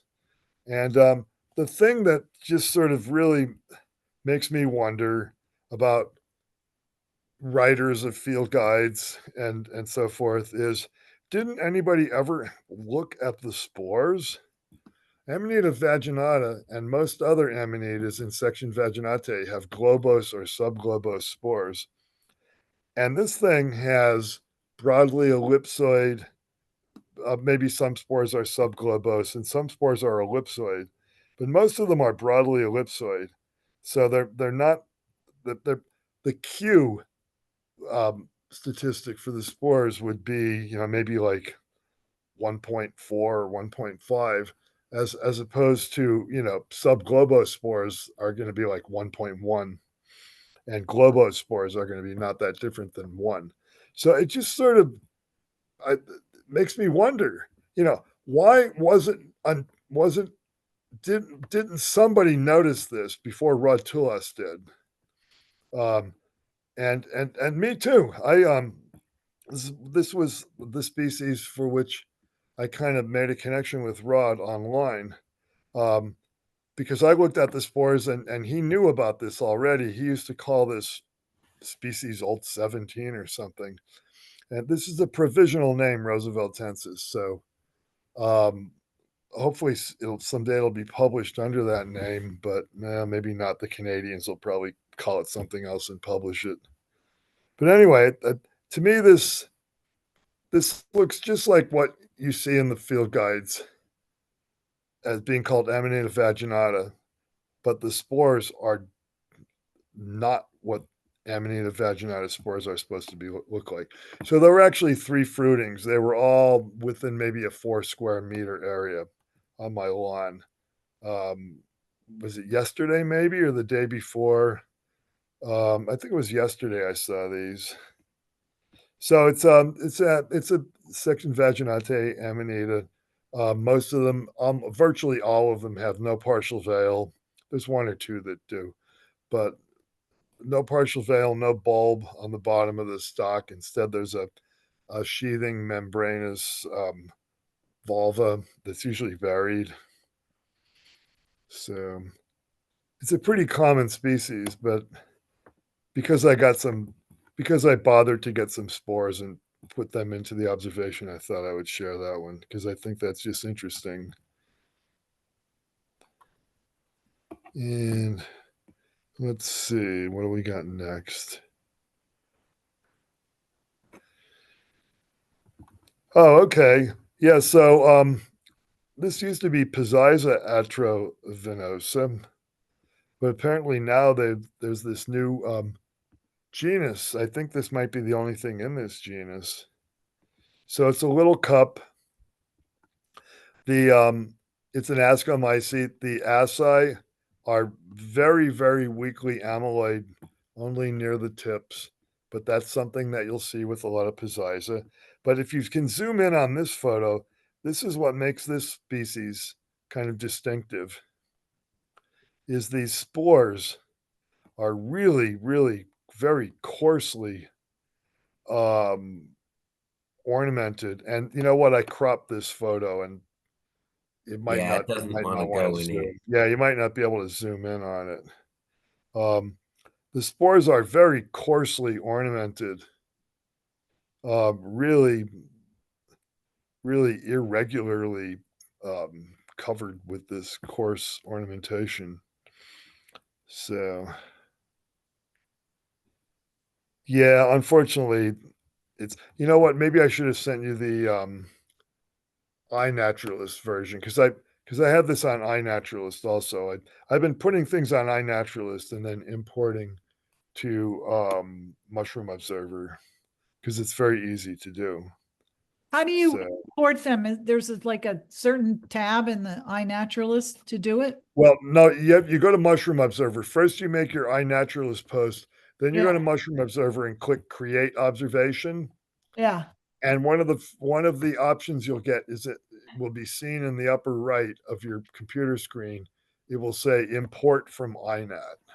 Oh, good to know. Yeah, so you click on Import from iNat and you get a field where you can fill in with commas in between just the numerical observation number from iNat. So you don't put in the whole web address for the observation. You just copy and paste just the number from iNat, and you can do. They say you can do 10 at a time, but I find that after 7 of them, I can't see. I'm not sure if they're pasting into the field the right way, so I do 7 at a time.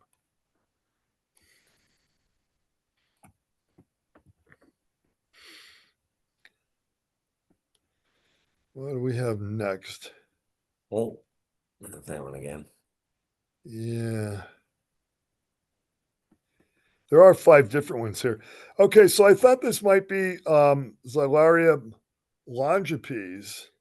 It's sort of big and thick, and somebody collected it at a foray that we had on Saturday, and they thought it was growing directly on wood, which maybe not. Maybe it was growing on buried wood, or maybe very close to wood, because I thought this looked like Xylaria longipes. But I laid it down on a microscope slide and I got some nice spores. And these spores are way too large for Xylaria longipes. These spores are all well over 20 microns long. I think I put 25 to 27 for the lengths. 25 to 27 by 27. maybe like 8 microns, 6 somewhere by in there. 7. 6 by 7. Okay. Yeah. I'm not 8, 6 by 7. Okay. So that fits really well with the classic dead man's fingers. Xylaria polymorpha. So I'm pretty sure that's what that is. Yeah, Longipes also has that really cool germ slit. It's like an S shape germ slit. Oh, on the spores. Okay. Yep. Yeah. So I thought it was just a good example of something that I was able to tell because of my microscope, because I was able to get spores under the scope. That was it. This Oh, because I thought I sent like 5 different ones. yeah, this is one of them. Oh, The login. oh, okay. Sorry. Yeah, okay, I screwed up. I thought there were like 3 other ones, or 2 other ones at least. That's all right. Okay, I sent you the Well, that- login page. Oh boy. Are you sure that doesn't just mean you need to log in, Chris? It's just it brings you to the login page, and I don't have a mushroom expert. No, you know what? I would not have sent this because I don't even have to log in. I just stay logged in all the time on this Yeah, website. it just means Chris can't look at the observation because he doesn't have a MO. Oh. That's weird. Which And how one come are I you can look at trying all to the other open? ones? Yeah, why did the other ones work, I wonder? Yeah, mine They're all- works Huh. Yeah, I wonder what's because going I on. send you there. links and all of them Mine work too. fine. Yeah. Yeah, I don't know what the deal is with that. Because you're not supposed to get access to MO unless you have, an account. I mean, you'll see something, but not like you cannot. I mean, I think you should be able to see these observations, but Yeah, there's going to be a limit to what you can see. when I click on everything else, it comes up. I'm trying it here. Oh, one of them's an image. So can you then type the name of the number of the observation into the line? This? No, the one that's not working. Yeah, if you can not into this page. Yeah, go to one of the observations that is loading, and then there's a search bar in the upper left, and you might be able to put the observation So number. so is which that one is the not working? number? This one, because that's the wrong number, because MO observations go to 6 digits only. Oh, I may have shared an image. I'm sorry. I was in a hurry. Yeah. So which mushroom is that then? Well, Let me you know what? Let me put something into the chat that can be hopefully a link that'll work. So I'll be right back. does anybody else have anything to share? Yeah. Lila. Yeah, let me I'll share my Porphyrellus sordidus here if I can do it quick.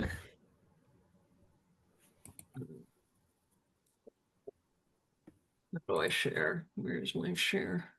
Oh, you found one too, huh? Yeah. Nice. Those are so cool. Why can I not find the share button? Oops. Yeah, I just put a link into the chat. Let me see if I can. I think there's one more I'm gonna look for as well.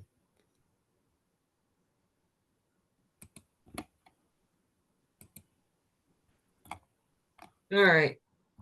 Quickly here, I'll show this one. All right, can you all see it? Oh, yeah. Yeah, so this is growing in my kind of wood mulch of the garden bed. And there you can see it with the cucumbers growing in the background. Oh. So yeah, I was very surprised to find this. Let's zoom in on it. So a really nice cracking on the top cap here.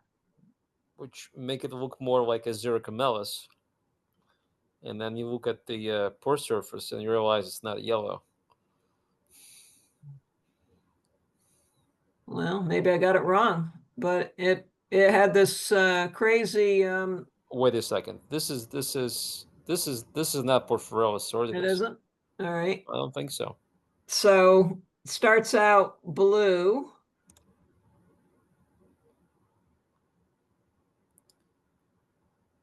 Because the pore surface of sordidus is not yellow. Okay. Yeah, this was yeah, I noticed that in Penny's. Hers was white, and this was definitely more yellow. And wicked bright neon blue. The photos do not do it justice. And then it went pinkish red. So that part looks like. Yeah, that looks like Porphyrellus. sordidus. Uh-huh. The red and the pink and the blue together. Well, maybe it's not a Porphyrellus. And then the staining red on the stipe. Were the pores really yellow, or were they more of like a greenish, Or gray, beigey sort of thing? kind of a grayish beige. Boy, you those see- that looks like Porphyrellus. Yeah, they stain blue, and then it changes over to this dingy red color, which you can see showing up a little bit on the margin. So yeah, okay. So this is Porphyrellus. It is. All right. All right. It's Porphyrellus, all right. But that was, Yeah, look, I'd it was say even it's staining my sordidus. finger blue. My index finger there got getting stained. But yeah, it was wild. And sadly, I don't know what I did with it. I found this a few minutes before I had to get ready to go to a dinner engagement, and I don't even know what I did with it. So, Okay. but So yeah, Porphyrellus sordidus. I was, I ran in and I showed Dave this color change, but then I don't know what I did with it because I had to get ready. But Balloon red. That's pretty yeah, good. Yeah, I think your phone wireless sometimes it enhances colors, makes them a little bit less realistic. So when I saw that yellow pore surface, I thought it was something else. But then when you show the cross section showing both red and blue staining, then I said no, this got to be Porphyrellus sordidus. yeah.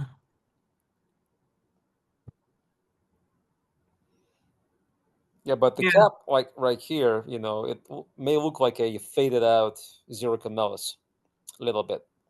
My experience, Porphyrellus sordidus has a cap that cracks Yes, quite often. Correct. Yeah, it has That's what I read in the description. So I said, all right, that matched. Yeah. Is it mycorrhizal or does it grow on wood chips?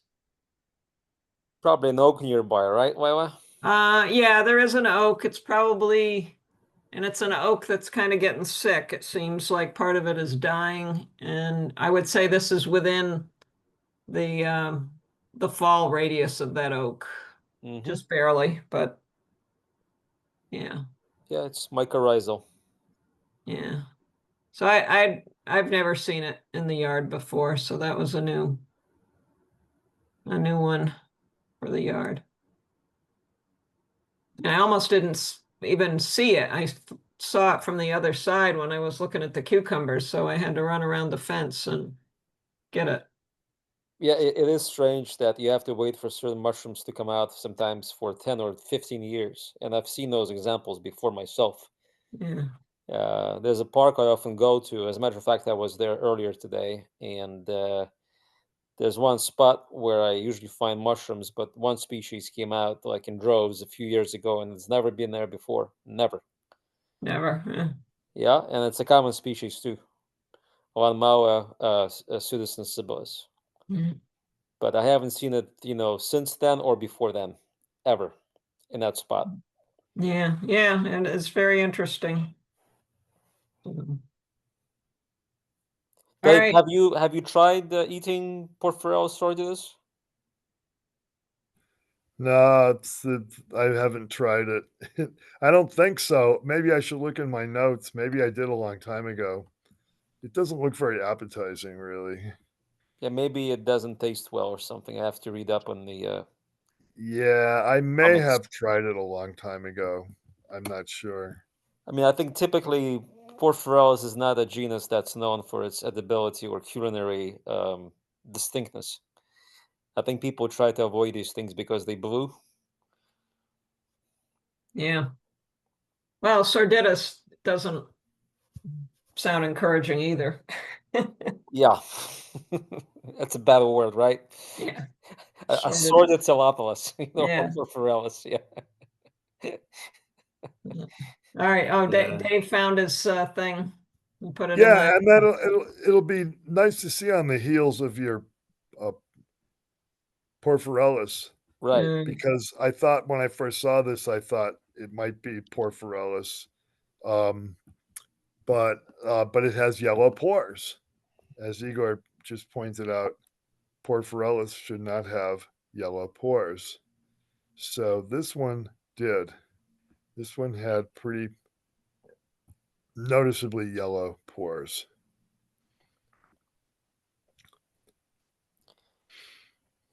Yeah. And I didn't get any more photos. I wish I could have got a little more. There were so many mushrooms.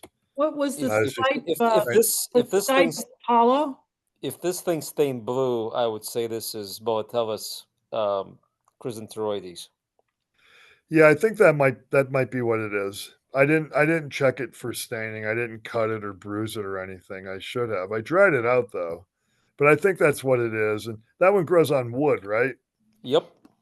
Yeah, I think that's what this is. I didn't find it. Somebody at the 4A just brought it in and it was on the table. Cool. Yeah, those are usually small, and the penny here for the scale is actually very helpful because if you take the penny away, it can be any size, right? Yeah, it's small. It's small, like Crescenteroides is small. Yep. Yeah, we just saw some at the Thompson for Lila, if you recall. There was chrysanthemum there. Yes. They are dark, brown, sort of somber looking, sordid looking Mm-hmm. mushrooms, and they have scabers on the stipe, almost like scaber-like ornamentation, and they grow in the wood, so typically overlooked. Yeah, nice mushroom. Yeah, I thought Porphyrellus, it right? went well after seeing Lila's Porphyrellus because it doesn't look all that much different, really. Yeah, it looks brown, but the yellow pore surface certainly eliminates Porphyrellus. Those should That's what be I thought. Yep. whitish, grayish, anything but yellow. Yeah. Yeah, and not red. I mean, they would stain red, but in some species, but never red, like a Neoboletus or Rubroboletus. Nice. Okay, thanks. That was the only one actually. That was number 5 because I looked and I counted. So that was the only one that didn't work the first time around. Does anybody else have anything they want to share? I'll show the Crescenteroides that I found at Meadowood if people want to see another one of those that Dave just had. Yeah, let's take a look. Okay. All right. I think we both saw them at Meadowwoods and Thompson. Maybe it was just Meadowwoods, because Yeah. both those forays were excellent, and we had 30 species of boletes in both of them. Yeah. Yeah, that's definitely Crescenteroides. You can see the stipe ornamentation is very scaber-like, very scruffy, and not like in Lexinum, but it is a dense coating of these scruffy tufts of hyphae.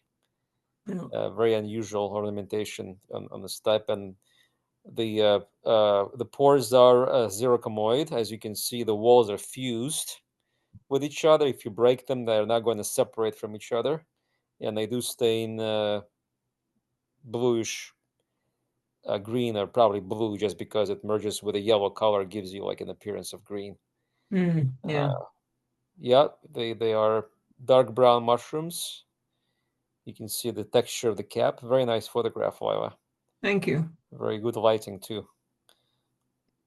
And yeah, they grow in woody debris.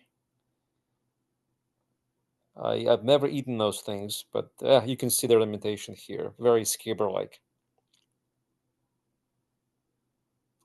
Yeah. So those characteristics overall make it a very easy ID. Growing in the wood, yellow bruising, blue pores, brown overall, scabrous type, brown scabrous. Yeah. Yeah, this was a very well rotting stump here. Base of a stump that it was growing from. Yeah, so that makes that mushroom saprobic. Yeah. And I haven't looked at the spores, but Bolitellus, the whole genus, is characterized by spores that are longitudinally striate or ribbed, and maybe this one is not an exception either. But I haven't looked at the spores of this bolete. I don't see it very often. Yeah. Yeah, Ye- should have saved one to look at. But yeah, there's so many mushrooms at these forays. It's so busy and Yeah, and you put a name, we know what they are. You don't need to look at anything else, in the sense that why even scope it out if we know what this is. yeah. But I think DNA wise, I mean, it's been sequenced and it is in Bolitellus. I have to check again, but I'm pretty sure it is. Yeah, it was quite attractive for Yeah, it's both attractive and very distinct. yeah. Almost being invisible. I almost didn't even notice it there. But I decided I ought to look close at the stump, and just in case, and there it was. So, yeah. How big were these? 2 inches, maybe?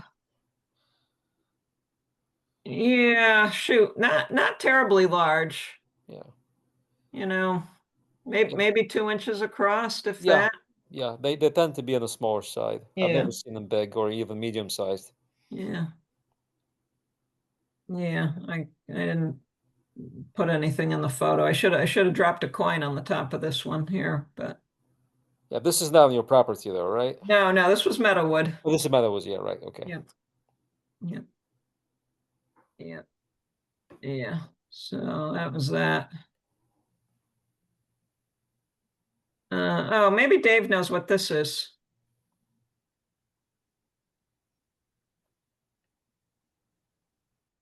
All right. So these hardwood litter on pieces of hickory hulls. All right, pink hue to the cap. Very few short gills.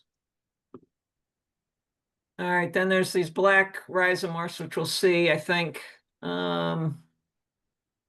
Yeah, so I saved this. This is from the yard. So that's top down. There were some other different things with clearly white caps just a few inches away. You know, maybe Did, 6 did they inches. smell bad? No, I don't recall them having an odor, Dave. Hmm. Whoa. Oh. Hmm. What are those Oh. wiry things? Yeah, so three fruit bodies. Here's one over here. And they clearly have thicker, you know, very substantial stipe for the size of them. These are pretty tiny. That's like on my wrist, sitting on my wrist. And these are definitely, you know, the normal green hull part of a hickory nut. That's what they're growing on. And here you can see the underside, not terribly in focus. I don't know. I'm having a lot of trouble trying to focus on things, tiny things lately with my phone camera.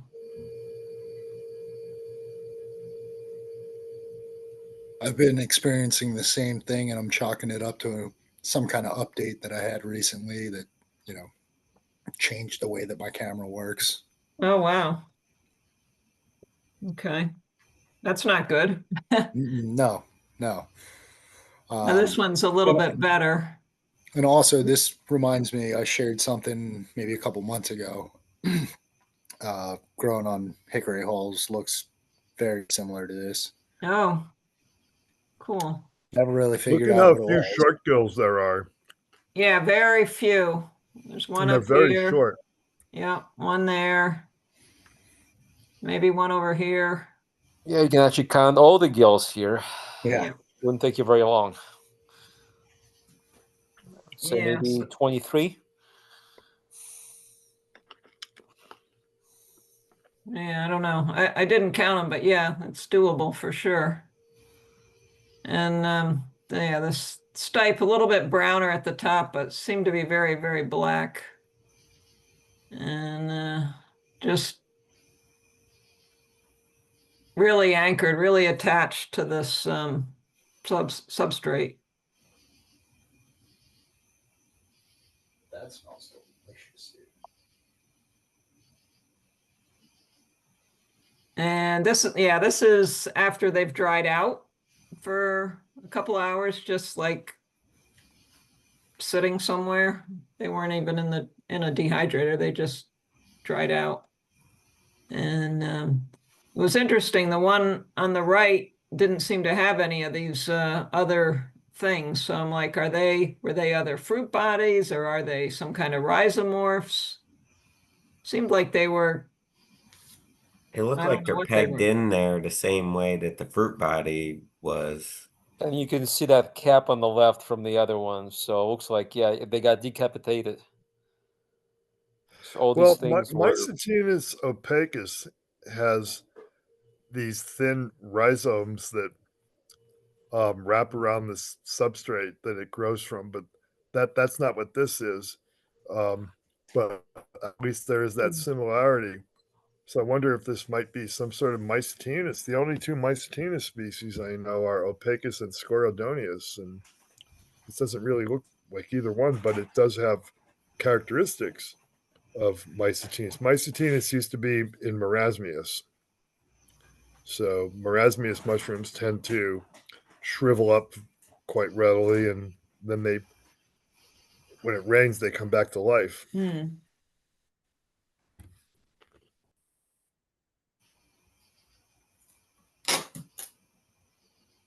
Yeah, so anyway, I saved it because I thought it was different. All right, so maybe some kind of Mycetinus.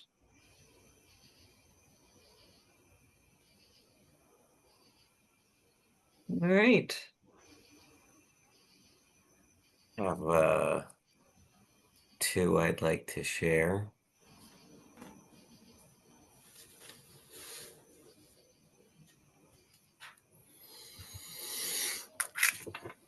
This was from Thompson.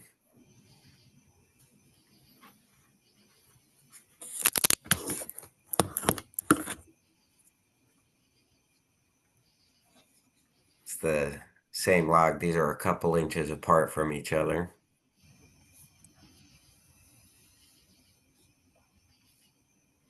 A little bit of that pinkish look to them.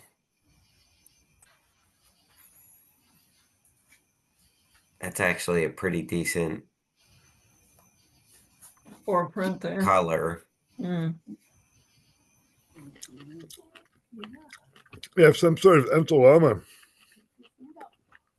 Oh, Yeah. there you go. Entoloma spores. Definitely entoloma spores. So what's that yellow unicorn thing? Murielana or something like that? I mean, that's not this one, I don't think, but it's shaped like it. But it's not as yellow. And the umbo is a little bit thicker. Are you That's an thinking interesting Muriae? one. Murielii, I guess.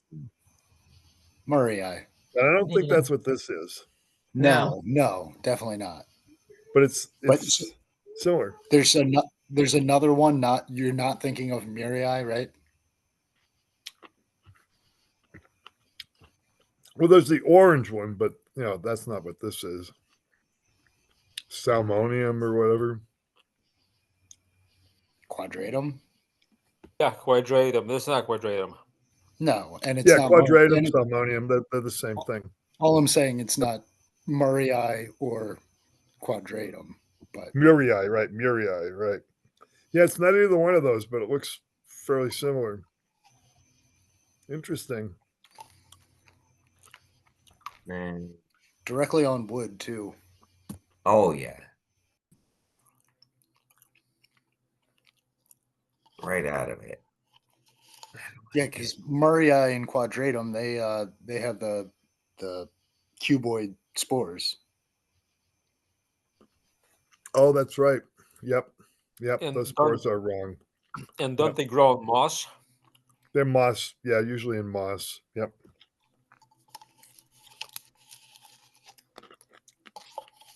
This is in my yard.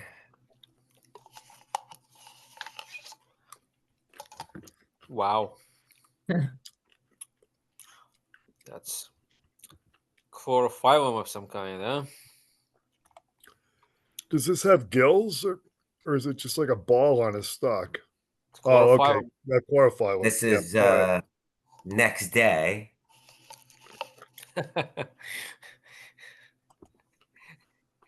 The mystery Yeah. deepens. Patches of all the fibers clumped together. And here are the green yeah. gills. Okay. Well, I'm still waiting on my spore print on this thing. You just eat that one. No, don't. Who look at cares the about the marginate spores? gills. I really like the edges. Yeah, marginate gills. Beautiful shot. No. You'll be fine. These avocado looking spores. Yeah. Cool. Let's see.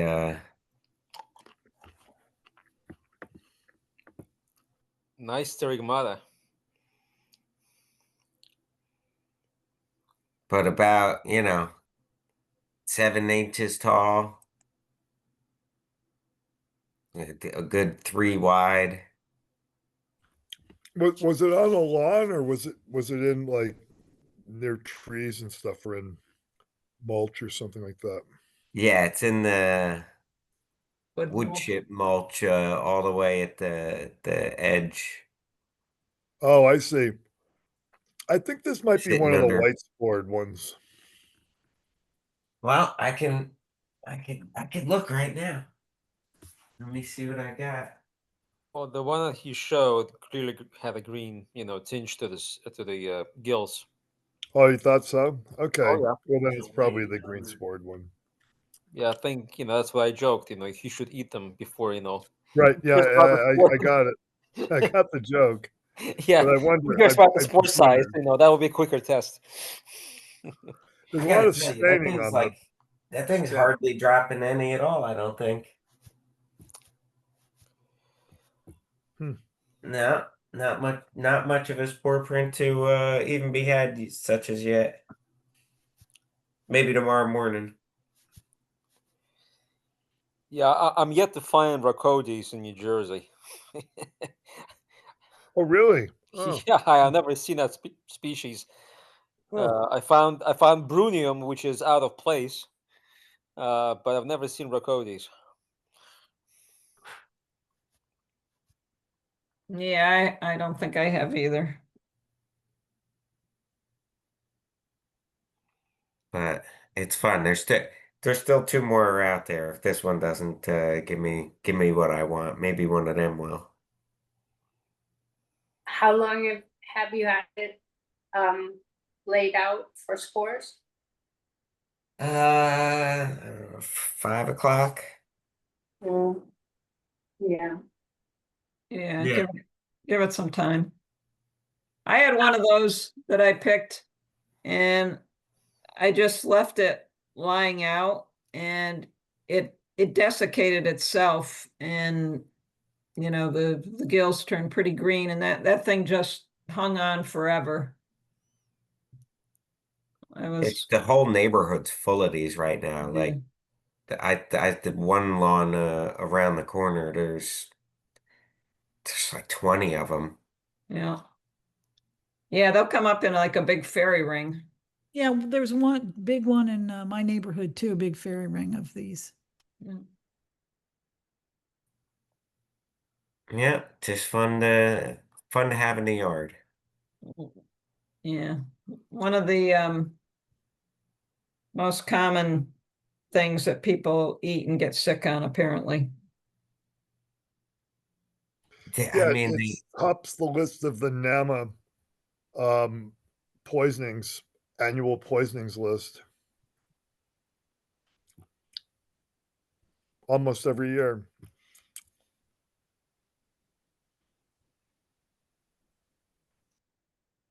If it's the green spored one, I think it probably is, judging from the description of them being all over the lawns. That sounds like Chlorophyllum molybdites. I guess that's the way you say it, or close at least.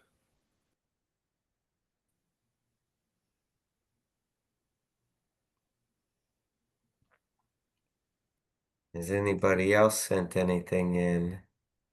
No, not that I could tell. Does anybody else have anything to share from their computers?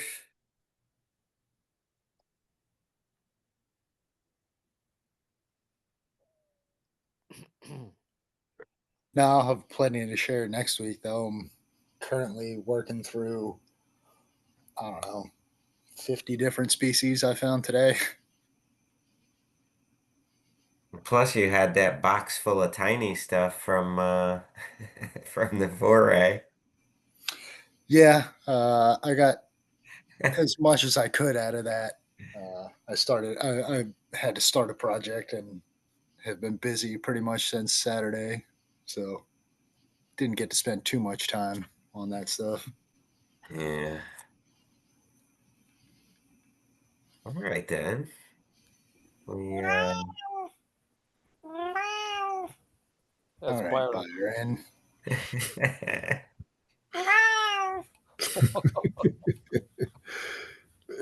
He wants to play. Yeah. And with that, I'll say Byron, knock it goodnight. off. He demands satisfaction right now. Penny, good luck with your arm. Yeah, feel better. Oh, she's gone already, I guess. Okay. I don't know. Oh, there's the button.